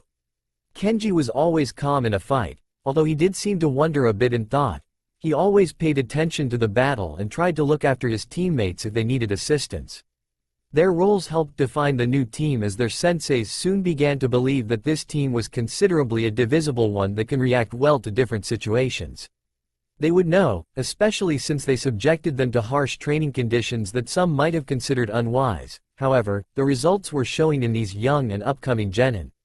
The team themselves had developed a trust with each other as a whole, including with Kakashi and Zabuza. They knew that if they kept this trust then nothing could oppose them. However, that was only if they were with their senseis, of course. Currently the genin of the team were busy practicing on the training grounds that they had been practicing on for the past week. Sakura had been practicing her timing as she asked Naruto to spare a couple clones from his training to help in hers. Naruto was busy practicing against a few of his own clones. This was to test his endurance against fighting multiple foes, as well as a way to learn of his current weak points. Kenji was currently practicing his hand signs, something he lacked in due to his training mostly being focused in a different area. Over the course of the past week Kenji had really gotten to know his teammates, though little by little, and was glad they accepted him as a part of the team. He had learned of what had become of their last teammate and understood why when Kakashi first picked him up last week why he stated that it might take them a while to warm up to him. Nonetheless, he was truly accepted now. Thinking back over the course of the week, Kenji realized that he hadn't spoken to Ongiris since that morning. He could only guess as to what the kaiju would be doing during that allotted time, and decided to go and speak to him. "Ongiris, are you awake?" Kenji asked through his subconscious. He could tell something was stirring in the back of his mind. One could tell after years of communicating this way. "I am now, what do you want?" Ongiris asked as he let out a yawn. "Well, I see how you spent your time alone this past week." Kenji noted, though jokingly, was not received well. "Do you know how boring it is in here?" Ongiris pointed out as he began releasing some stored-up frustration. "What are you say, that I'm boring?" Kenji asked, feeling as though he was being insulted. "I have been looking at the same terrain for the past 6 years, Ongiris began. Mountains, rivers, plains and trees, however, none of that can entertain me." "You've never complained about it before, so why now?" Kenji demanded of his kaiju. "I think it's quite obvious, yet you can't seem to pick up on it." Ongiris growled. "What, was it because of this past week?" Kenji asked for clarification. "If so, then you should know that I was extremely tired each day due to the severe training conditions I was exposed to since training with you. You could have still said hi once in a while." Ongiris pouted. "You casted me aside this past week, neglecting me by not even acknowledging my own calls. Each time you wanted to talk, I was in the middle of a fight with Zabuza or Kakashi-sensei." Kenji stated. "You could have at least answered me." Ongiris roared at him. "If this is all that you're going to, then I'm just going to go back and continue training." Kenji pointed out as he was about to go back to pick up where he left off. "Wait, first time in a week that I have a chance to talk." Ongiris called out while mumbling the last part to himself. "Forgive my earlier behavior, it's just that in here time doesn't really flow that well, and since I can't feel the effects of time anymore due to that seal and the 10 tails, how about we just sit down and talk?" Kenji thought on it for a minute before looking back at his 2 teammates who were busy practicing. Kakashi and Zabuza wouldn't be back for a while, and Kenji decided that he would take this time to take a break. Walking over to a nearby tree, Kenji assumed a meditative sitting position and entered his subconscious. Opening his eyes again, Kenji was greeted with the familiar sight of the land of his birth. This inner world was an almost exact replica of his own home, minus the sanctuary and town, of course. Looking over the landscape in search of his kaiju, it soon became apparent that Ongiris was behind him, due to the massive shadow overtowering him. Turning around to face his friend, he was quickly grabbed unceremoniously and raised up to Ongiris's eye level. "Hey, so you actually showed up here, been a while since you've done that." Ongiris pointed out before making their way over towards Ongiris's favorite spot, which was between 2 worn-down mountains that Ongiris had carved up to fit his need of a space to sleep. "Well, considering I was always busy attending to the sanctuary and now training, I think there are just reasons why," Kenji stated, though Ongiris just snorted. He decided to do something funny to Kenji, something he hadn't done in a long while. Tucking in his arms, Ongiris leapt forward and curled up into a ball, surprising Kenji as he rolled at fast speeds towards his spot. "Consider this payback for this past week," Ongiris stated as he heard Kenji try to speak, but was failing due to the severity of his situation. Ongiris had continued this for little over 2 minutes before stopping in front of his self-carved den. After uncurling and releasing Kenji, he noticed the boy was both dizzy and nauseous and couldn't help but laugh at his plight. "Huh, that's what you get." Kenji, though, was exactly thrilled at what his kaiju had just done to him, and so he decided to take this moment and get back at him. While Ongiris was laughing at him, Kenji went through a series of hand signs before ending on one and exclaimed, "Earth-style, skyward pillars." This resulted in large columns of earth to shot high up into the sky under Ongiris's feet, which in turn led him to losing his balance and falling over backwards. The sudden boom that resounded throughout Kenji's mind was loud, and the vibration caused by the toppling giant was much like a strong earthquake before ending not long after occurring. "That's what you get for doing that to me," Kenji exclaimed at Ongiris, who was still a little shocked at what happened. Breaking out of his stupor, Ongiris leaned forward to try and get himself back up, but his carapace on his back was making it difficult, forcing him to roll over to get back on his feet. "Oh, so it's a fight you want," Ongiris started as he turned around to look down at Kenji. "I have no problem crushing another human, after all your bugs to me." Kenji just stared blankly at Ongiris, annoying him, before turning and walking up a small path on the side of one of the mountains that was carved out for him to walk on. Ongiras's gaze never left Kenji as he watched as he made his way up the small flat squared-off space that Ongiras made for him years prior. "Just get over it, will you?" Kenji blurted out as he took a seat facing Ongiras, who let out a monstrous roar at him, although it didn't bother him in the slightest. "So rude to a respectable elder such as myself." Ongiras roared out. "You were raised in such a gentle and kind family, and even taught to respect those who are older than you, yet here you are angering a very old being. Who could easily destroy a single nation. I said it once, so I'll say it again, I only do it to you," Kenji stated, once again fueling the already boiling kaiju's anger. Ongiras lifted himself up even higher and brought up his right arm. Kenji remained unfazed as he watched his kaiju with a blank stare. Ongiras, finally having enough, brought down his clawed hand down, destroying the section of the mountain that it met. The debris flew into the air and collided into the ground as the force that was delivered behind it was monstrous. Ongiras began to calm down now as he crossed his paws, not wanting to acknowledge anything. "Are you good now, because I came here to talk?" Kenji asked as he was still in the same spot. Ongiras had stuck the part of the mountain to the right of Kenji that was quite a bit away from him, and so he was not hit by a single pebble of debris that was launched into the air.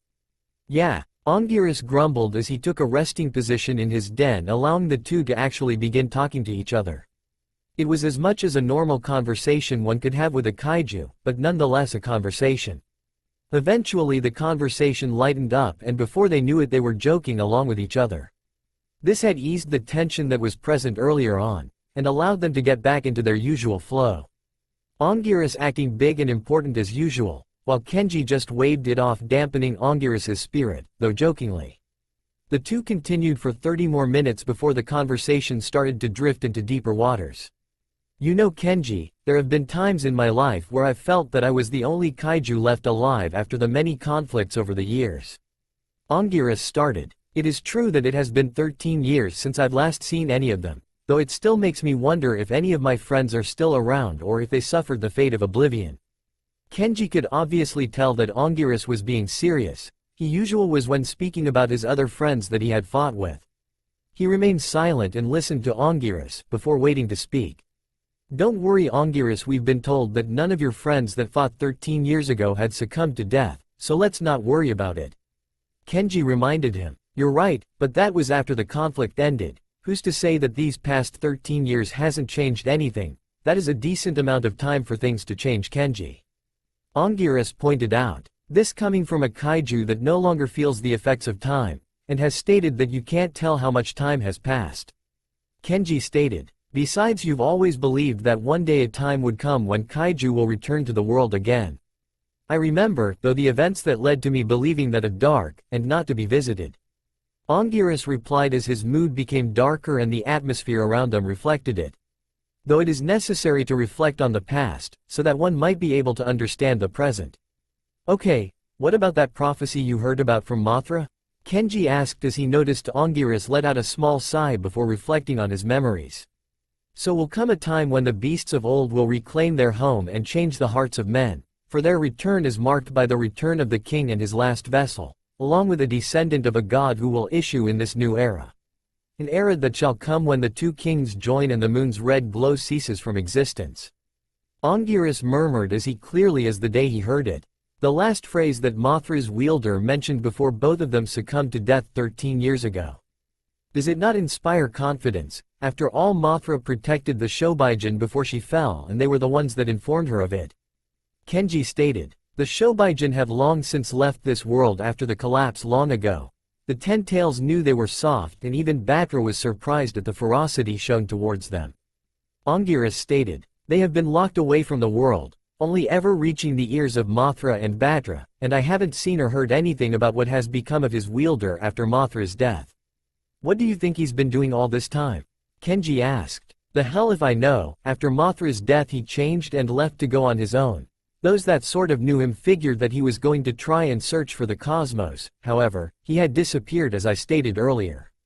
"How would he find them? I thought you said that they were locked away by the Ten Tails long ago." Kenji questioned. "There are many other beings created by the earth like the Ten Tails, Mothra, and Batra that could have known about the location of the cosmos. Your grandfather befriended one himself." "Who?" Kenji asked. His name was, Ongiris was then interrupted as Kenji was pulled back out into reality after being forcibly by Naruto. Oh well, next time then. Although I think it's for the best right now, after all the Shobaijin are better off where they're being kept than out in the world, where darker figures would like to take advantage of them. Kenji was now fully conscious as he looked up and noticed Naruto staring down at him. Finally, it took me 10 minutes to try and get you to wake up. Naruto yelled, startling Kenji as he was a little embarrassed by that fact. Sorry about that, I was in a deep meditation and didn't notice at first. Kenji apologized while scratching the back of his head sheepishly, hoping that his lie would convince Naruto. Naruto just kept staring at Kenji before smirking and offering out his hand to help pull Kenji up. Don't worry about it, Kenji. Pakun recently arrived to inform us that the first exam is going to begin in about an hour, and that Kakashi and Zabuza-sensei said that we can go on and head over there now. Naruto explained as he pulled up Kenji from his position on the ground. Hey, how much longer are you guys going to take? Sakura asked across the field, causing both to react sheepishly before heading over to her before making their way as a team to the location of the first exam, which was the Konoha Shinobi Academy. This was a place that Naruto both liked and didn't like at the same time. Much of his past had events played out here, but many of his darker memories also were here. It was that place that designated him as hopeless and dead last of his graduating year. Much has changed since then though. He had gone through hell, was trained by 2 seasoned Jonin veterans of war, and of course has his team with him now.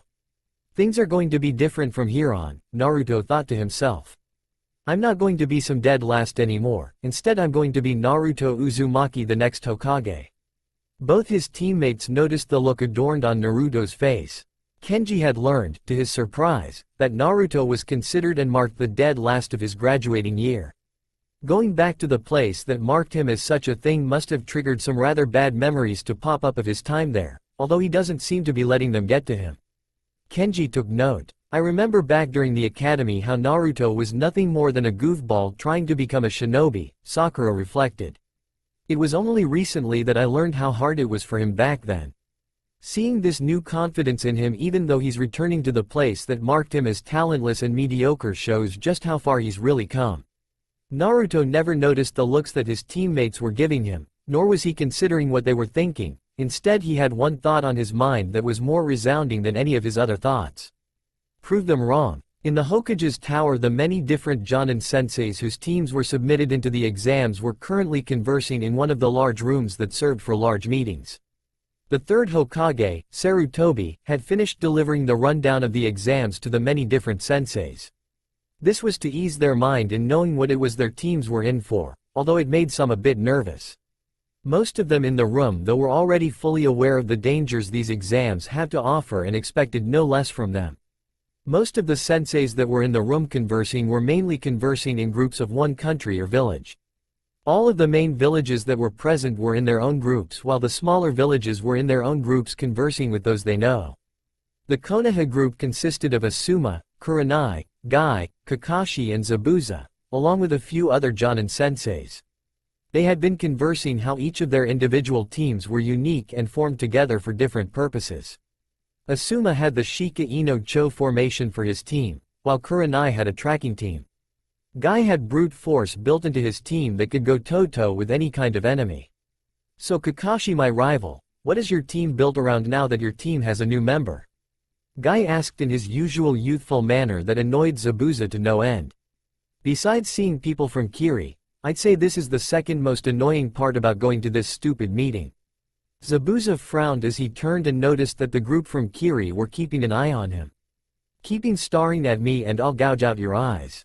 Well, you see, with our new temporary addition, Kenji, it allows our team to become quite reactive to any situation, something that was picked up in team training. Kakashi explained as he looked over towards Zabuza to get some more input, but found that he was glaring down some poor Kiri Jonin, so he turned back to the others. They've really improved quite a bit. They've done more than improved. I'd say they're ready for whatever's thrown at them. Zabuza stated his input as he refocused his attention back to the group. Of course it took 2 of them going through some remedial training to get that way, but now they're good to go. What kind of hellish training did you put them through? Asuma asked Zabuza. I only trained Naruto before Kenji arrived, Kakashi had Sakura, so I wouldn't know much about her. As for Naruto, Zabuza began. I can't believe everyone here didn't see him as a prodigy. This took quite a few by surprise as they were not expecting those words to come out of his mouth. We're talking about the same Naruto, right? Kurenai asked for confirmation to what she just heard. He's quite right, and Sakura can hold her own no much better than before as well. Kakashi clarified, surprising the group, minus Guy, even more. After all, they were forced to spar us during that allotted time. Haha, that's my eternal rival. Forcing them into a situation that required them to improve has paid off. Guy chuckled as he patted Kakashi's back for the success that has been made. Perhaps they could finally give my team a challenge now. You'd better hope your team doesn't meet ours. Zabuza stated as he turned back around to scare off the Kiri Jonin with some killer intent. And why's that? Asuma asked. Besides the remedial training, they were both subjected to extensive survival training that one would face in a war zone. Zabuza began. They know how to take advantage of their environment, and since they will be in a forest during the second exam, I wish your teams luck, because adding Kenji into the mix just made that Hyuga of yours a little less relevant. Zabuza's bold statement had actually caused Guy's normal go-happy attitude to become a little serious, something that hardly ever happened. It would be wise not to underestimate my team, although now it seems the same could be said of yours as well. Guy stated as the tension began to grow before being brought down by Kakashi. Now, leave the fighting to the genin, and whoever wins can be the one to gloat, even if it is our team who will win. Kakashi stated, causing the other senseis to adore a surprised look. And what is that supposed to mean, Kakashi? Are you forgetting about my team? Kurenai asked. They are more than capable of reaching the finals, and they were already forming a strong team before yours was complete. I'd like to say that my team could reach the finals, but those guys are more worried about other things than reaching the end, minus Ino now. Asuma stated as he took a whiff of his cigarette before letting the smoke out. Then how about this? Whoever's team comes out on top with the winner of the finals, Chunin made, and those who've reached the finals will be considered the best team amongst us this year. Guy suggested, to which the others accepted. And what about the rest of the teams that lose? Zabuza asked. The senseis that lose will have to acknowledge the winner as the best sensei, and pay for their entire team's meals for a month. Guy answered, sparking many glimmers in the eyes of those wanting to get involved.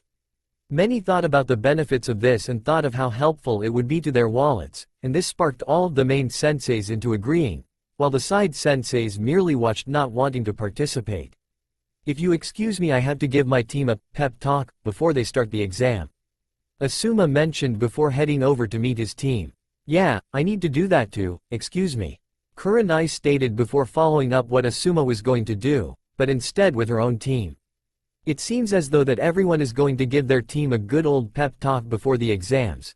That's something that I think will be beneficial to ease the genin's mind. Guy pointed out as he soon did the same, leaving only Kakashi and Zabuza there with the other senseis. They don't even know what they're in for. Zabuza stated to Kakashi, who nodded. Think about it, Zabuza, they would have to pay for Naruto's expenses for an entire month. Kakashi hinted towards Zabuza, who let out a sadistic smirk and chuckle. I think I might just order some of the more expensive products just for them. Zabuza mentioned before stretching a bit and thinking back on what each of the other senseis went off and did. Although I'd say that we go and give our team a good old pep talk, just like Monster Brows suggested.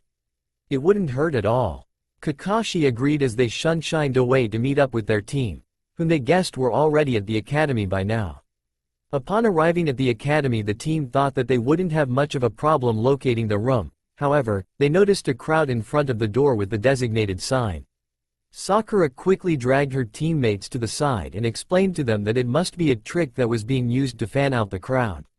To which both Naruto and Kenji understood and kept walking to the next flight of stairs. Once they were away from the large group of genin, Sakura stated that they could speak now.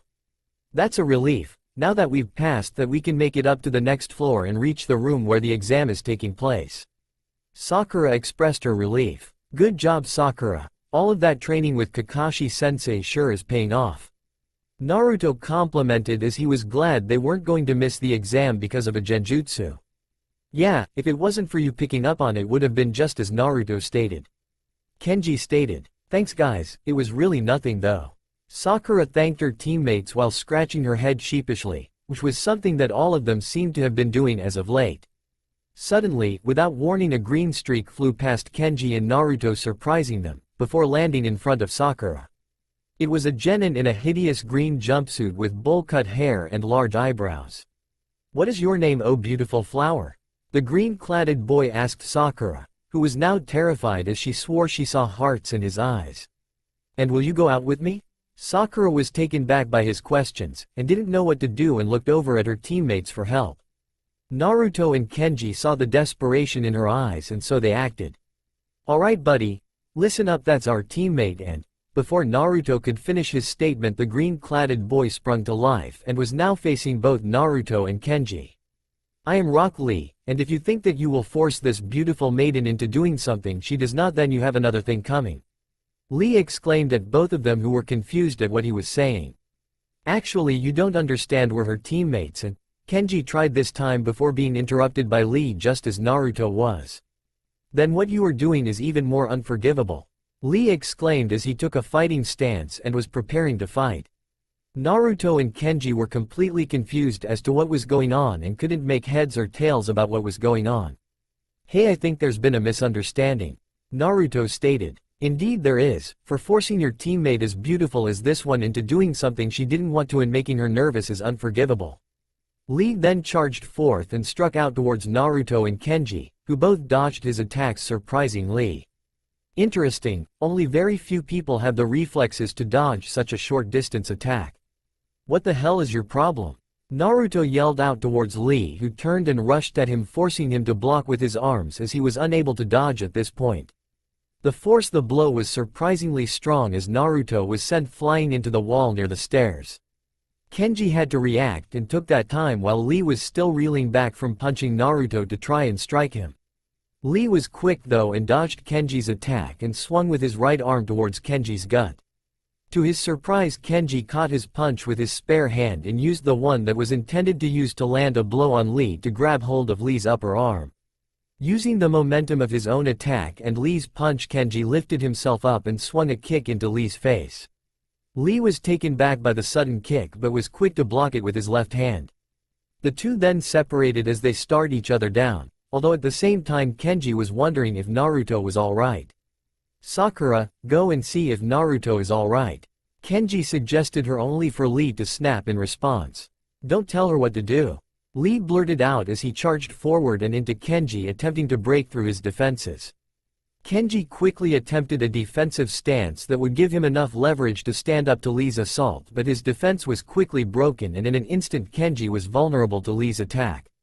Surprised, Kenji was unable to react or block in the slightest as he saw Lee's fist racing towards his body.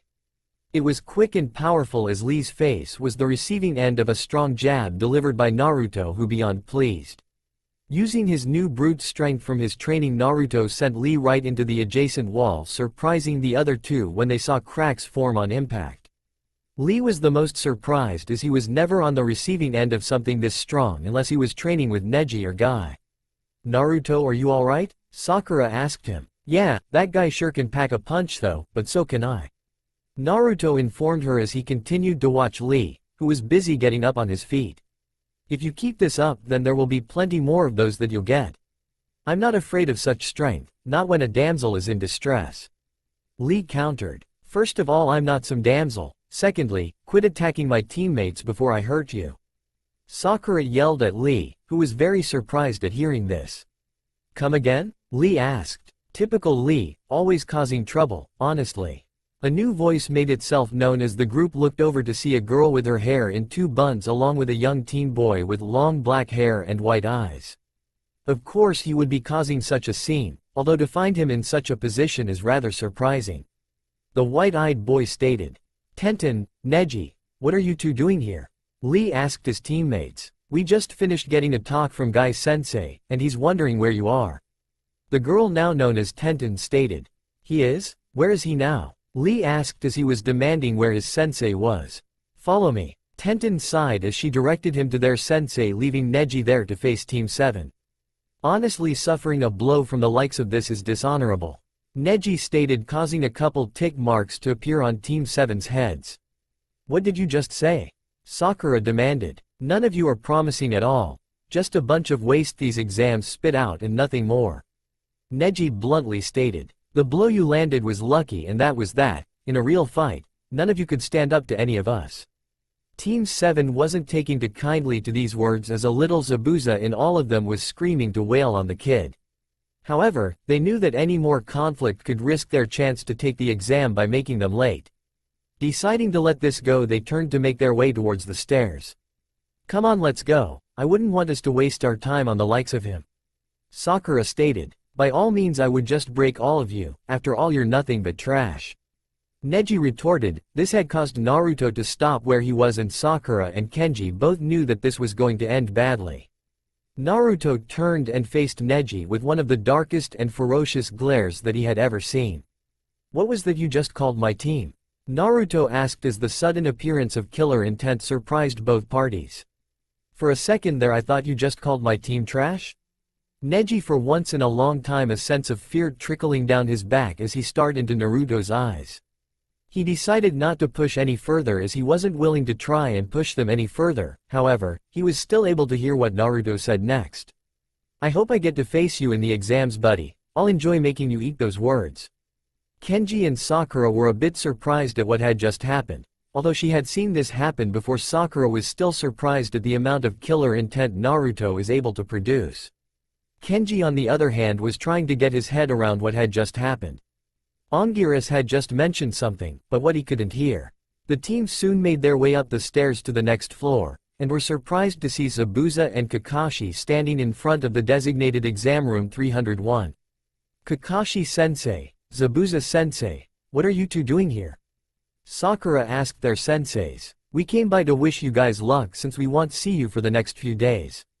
Kakashi stated with a usual eye smile. And we came by to tell you to be careful and remember the training that you were all exposed to, it'll help you out. Zabuza added. These exams have been known to cause deaths, and we wouldn't want to see any of you being carried out in a body bag or worse. Also, if at all possible, you must make sure that fight with everything you've got and reach the final exam as a team. Kakashi expressed. Why would that be hard? Kenji asked them. Towards the end, it will more than likely be a single individual's endeavor on passing to the next exam. Zabuza explained. So basically after the team stuff it becomes more individualistic? Naruto asked. Yes, and so make sure you reach the end, because if you do, free meals on us for a month. Kakashi offered, causing the genin to become completely surprised.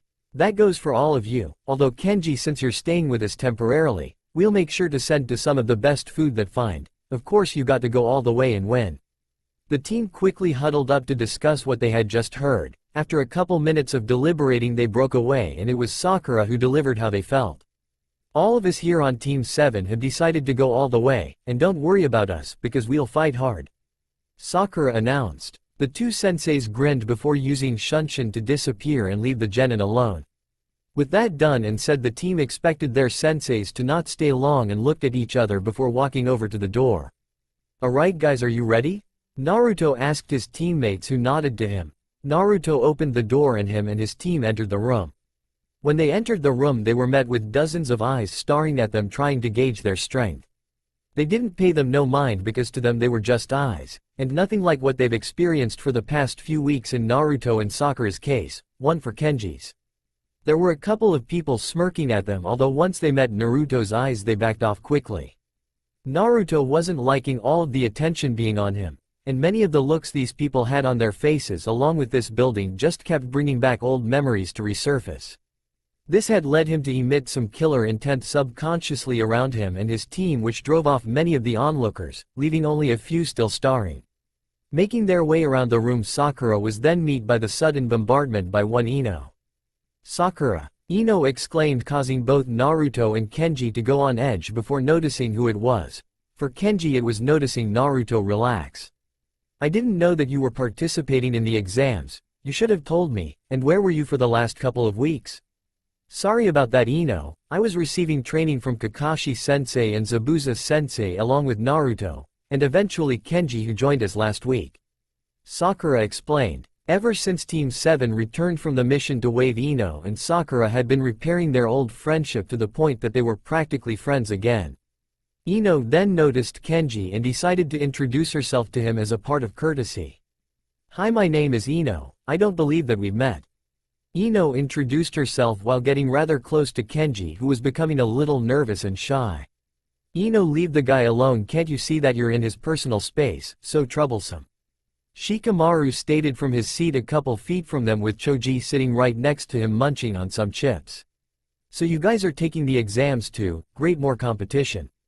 That's Shikamaru, he's really lazy even though he's supposed to be a genius, and that guy sitting next to him is Choji, he likes to eat. Ino introduced her team while trying to be careful as to not say something that would anger Choji. With that said, a loud voice made itself known, causing the two teams to look over at the source which was making its way towards them. Alright, where the hell is that bastard at? A loud voice exclaimed, causing a five of the people standing before Kenji to sigh. Where the hell is Naruto? Coming down the stairs, a new team made their way over towards them. Kiba, will you stop yelling already? Ino yelled at the one who was exclaiming. The hell, Ino, why the hell are you yelling at me? Kiba demanded. I'm wanting to know where Naruto is. Kenji looked over towards Naruto, who had his hand on his head shaking back and forth. Isn't that him standing next to Sakura and the other guy? The teen next to him with the sunglasses pointed out for Kiba, who looked over and saw the whisker marks on Naruto's face. There you are, you stinking weasel. Kiba rushed forward at Naruto, much to some of the people's surprise who had sensed Naruto's killer intent before. He jumped into the air and attempted to land a blow on Naruto, but was surprised when Naruto redirected Kiba by grabbing his arm and forcing him onto the floor. Before Kiba hit the ground though, he grabbed Akamaru and proceeded to pet him. How's it going, Akamaru? Naruto asked the little dog, who barked a greeting to Naruto while got back up. Damn, when the hell did you learn to do that? Let me guess, when your hair and eye color changed too? Kiba asked before being handed Akamaru and taking him. He then placed said dog on top of his head to rest. Not supposed to talk about, sorry, however, I will say that the color change is a natural change as a result of something. Naruto explained. Hey Shino, Hinata. Naruto had waved at the other two members of Team 8. Greetings. Shino greeted as he readjusted his sunglasses. Hello Naruto-kun. Hinata stuttered out. By the way guys, this Team 7's newest member Kenji. Naruto introduced to rest of his friends. He's from the land of tea, and will only be staying for the length of the Chunin exams. That's not a long time at all. Shikamaru pointed out. That just means we'll have to show him all of the best barbecue places around the village. Choji stated. Will you quit mentioning food? Ino exclaimed. How about all of you guys quiet down a bit? A new voice sounded, causing the group to direct their attention to a new individual sitting down a row or two below them. He had a gray ponytail with a purple and gray outfit, and had glasses. You guys are new to this, aren't you? Which was part of the reason why you were getting all of those stares earlier until they noticed you with the white-haired kid there. Why would they stop if they saw Naruto? Kiba demanded. Because that kid there was the second one to leak out large quantities of killer intent so far, and no one wants to mess with a guy who leaks that much out. The young man stated. Who was the first? Naruto asked. That red-haired guy in the corner over there from the sand. The young man pointed over in the direction of the sand shinobi from last week. Naruto narrowed his eyes at Kankuro and Tamari, who both shook at his gaze before turning his attention to Gaara, who nodded towards him, and he did the same back. The whole exchange caused many besides Sakura to wonder what was going on. Do you know that guy Naruto? Ino asked him. I ran into him and his siblings last week before Kenji arrived. Let's just say me and him are on terms with each other, the other two not so much. Naruto explained. Already making yourself known to your possible enemies, that takes a lot, but considering the killer intent I'd say that you've scared quite a few of the people in here. The young man stated. Who are you anyway, and how come you seem to know a lot? Kenji asked. He had noticed how carefully this person took careful notice of everything around him, and Kenji didn't like that. Forgive me, I was caught up in the conversation. My name is Kabuto Yakushi. Kabuto introduced himself. As for the reason why I seem to know so much, that is because I've taken this exam 7 times already. This took the genin by surprise as to how many times he's taken the exams. How are you able to take so many? Naruto asked him directly. They're held every 6 months, and for the past 7 I've been trying to reach further into the exams so that I could reach Chunin. Kabuto explained. The exams can't be that tough, you probably just suck. Kiba stated bluntly before getting bopped in the head by Ino. What the hell, woman? You're acting up, Kiba, Ino yelled at him. Keep going and I'll show you what happens to a dog that won't obey. Her fiery redirect had caused Akamaru yelp as he jumped off of Kiba's head and into Hinata's arms for protection. What the hell, Akamaru? You can't be afraid of little Miss Princess over here. Kiba started. She works at her parents' flower shop. The best she could do is throw a rose at you and hope it hurts you. Naruto and others face-palmed at Kiba's logic. Besides, you've peed on plenty of flowers to not be afraid of them. Kiba then noticed a strong amount of pressure was being centered on his left shoulder, causing him to turn and shudder at the terrifying smile Ino was giving him. Now what exactly were trying to get off on calling me Kiba? Because from what I heard you were practically calling me weak because I work at my parents' flower shop. Ino started as she tightened her grip on Kiba's shoulder, causing him to yelp out in pain. Ino then delivered a strong right uppercut that sent him into the air and down the rows of desks and stairs. Now then, please continue. Ino chirped to Kabuto, causing many to have sweat drops form comically on their heads. Right, but anyway, before I was interrupted, I was going to explain that since I've been in so many of the exams that I've made cards on those who've either entered them before or were starting to that exam. Kabuto explained, getting a couple looks from many across the room, while Kabuto pulled out a deck of cards. I take it that's where all the information is stored in? Naruto asked, receiving a nod from Kabuto, who pulled out a card. How about I show you? Name someone in this room and I will tell you the information about said person. This had the entire room's attention directed at the two as they wanted to see who it was Naruto was going to pick. Naruto looked over at Gaara, who had a passive expression adorned on his face, as though he already knew that Naruto was going to pick him, and so Naruto did. What can you tell me about Gaara of the Sand? Naruto asked, causing Kabuto to blink a second as he guessed that he wanted more information about his buddy. Focusing his chakra into the card, Kabuto pulled up information about said individual and showed it to Naruto. Gaara of the Sand is the third child of the current Kazekage in Suna. He is primarily skilled in ninjutsu and claims to have something called the ultimate defense. Kabuto began. It is unknown if it is a Keki Genkei or not, however his actions have proven that he has such a thing. He has had 0 D-ranked missions, 5 C-ranked missions, 19 B-ranked missions, 32 A-ranked missions, and 1 S-ranked mission, all of which he has never sustained a single scratch on. This information startled many of the occupants of the room, as some even dared to look over at Gaara, who remained as neutral as ever. Naruto absorbed the information carefully as he wanted to keep it all known word for word in case his team ran into him. That's some detailed information there. Naruto stated. Thank you, I try my best to get the best amount of information to put on a card in case anyone needs it. Kabuto thanked before sensing someone was beside him, causing him to turn and nearly jump in surprise. Since your cards carry decent amount of information, how about you tell me something about Naruto Uzumaki? Gaara asked Kabuto, who was a little surprised at first before complying. Let's see, Naruto Uzumaki is a known orphan of Konoha. He is primarily skilled in ninjutsu, however, he has strength to back up his vicious taijutsu. He reportedly awoke in some type of power that could be a Keki Genkei during his first C-A ranked mission after the death of a friend, and has been training by the infamous Kakashi of the Sharingan and Zabuza demon of the Hidden Mist. Kabuto started his explanation, causing several people to freeze upon hearing his sensei's names. Whatever Keki Genkei it is currently unknown and apparently a secret that entitles him to have large chakra and stamina pools, enhanced speed and strength, and fast healing like no one has ever seen.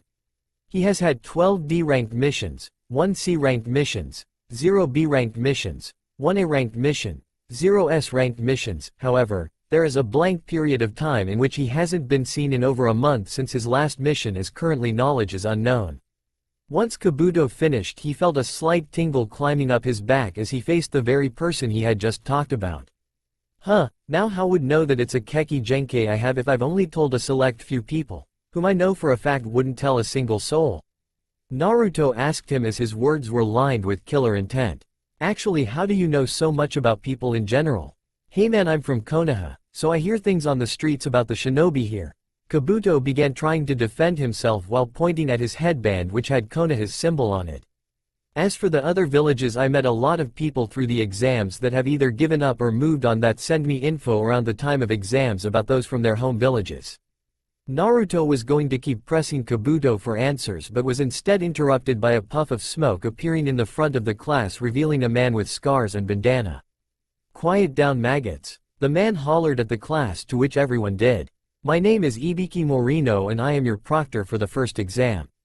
The rules are simple. Get caught cheating 5 times and your team fails, you start with 30 points as a team. That means individually you get 10 points each. Lastly, the 10th question will be revealed at the end of the test when there is 5 minutes left. You have 40 minutes after the papers are given out and I say go." After all the papers were distributed, Ibiki had told them they could start. Now no one was sitting with their team, which meant that they couldn't tell each other the answers. Many people had taken thought of the rules and began cheating, some discreetly while others not so much.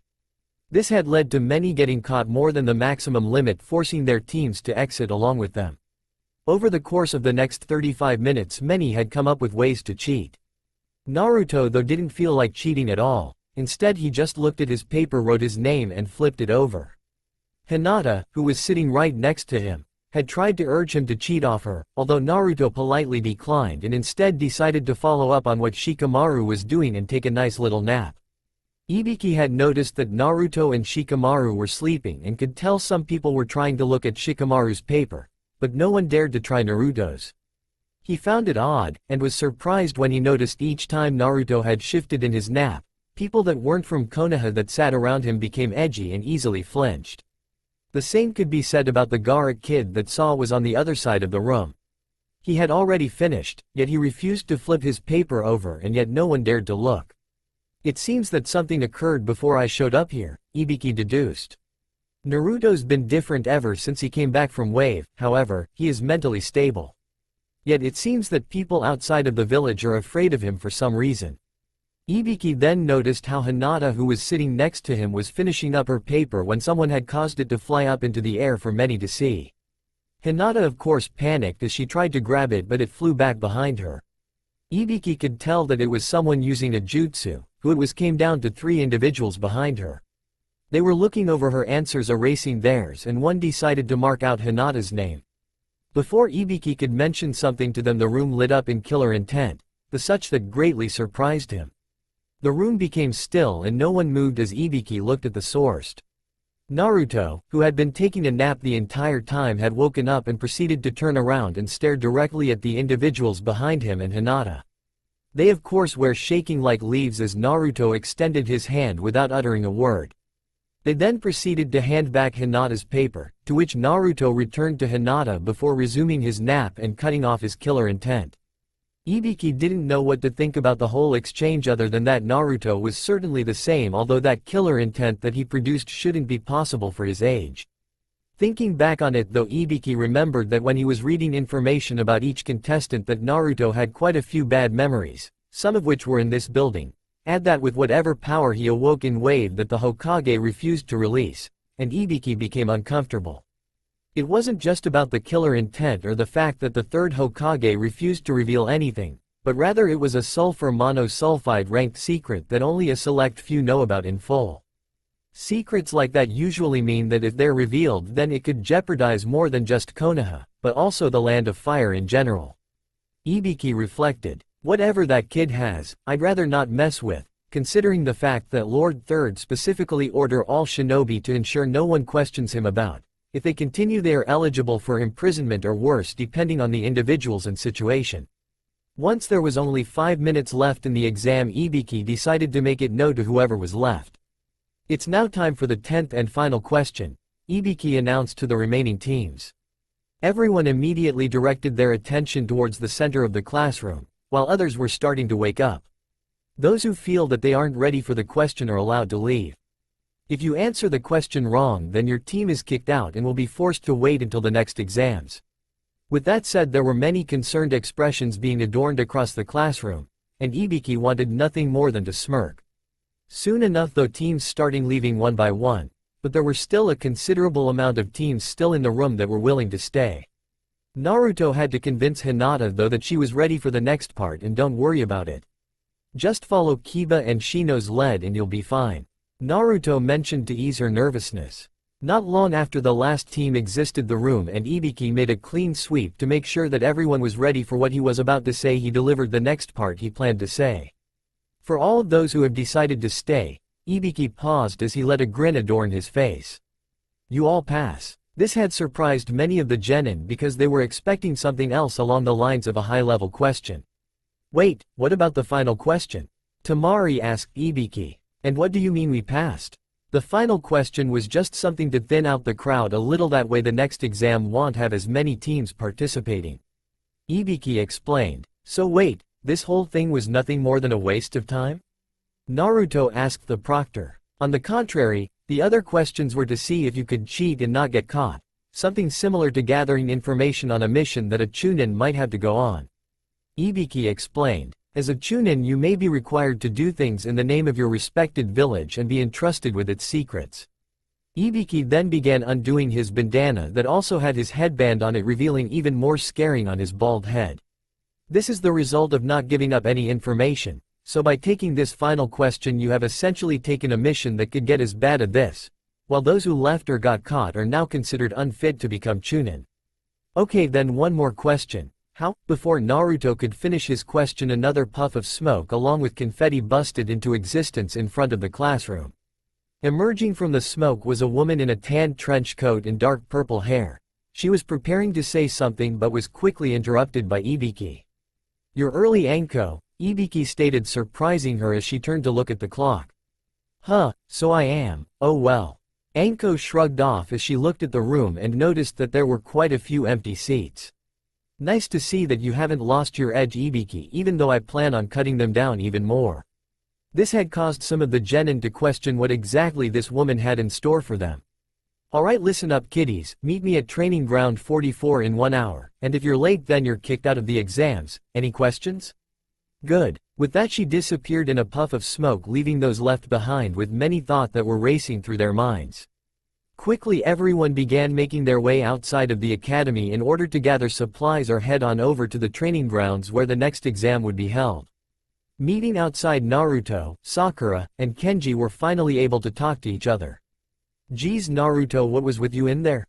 Sakura asked. That place is not somewhere I like being. As for the way I acted, there were a lot of reasons, although that Kabuto guy knew way too much about something he shouldn't. Naruto pointed out. I'd say that we watch our backs in this next exam, and if we see him then we'll approach the situation cautiously.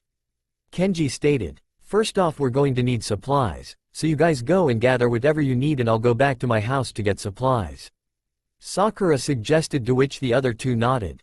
Well, meet back up in 30 minutes at training ground 7, and head over straight over there. The other two nodded as Team 7 split up, going to different locations in order to gather supplies.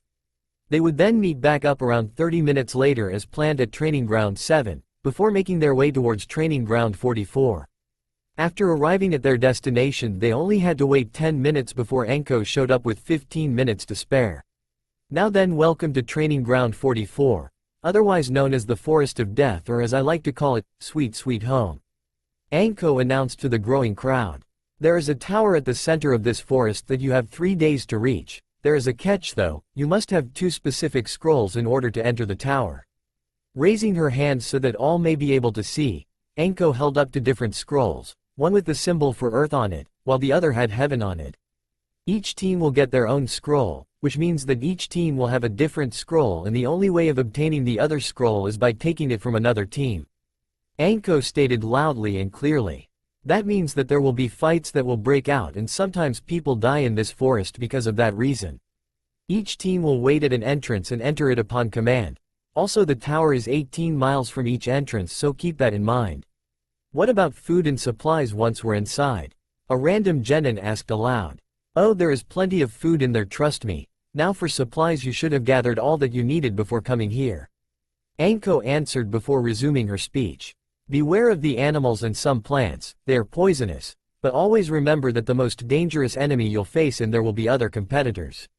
Now then, all of you grab one of these and sign it.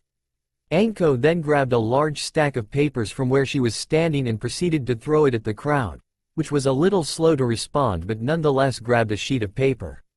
Those are liability forms that you must sign in order to proceed. Anko started explaining the purpose of the forms.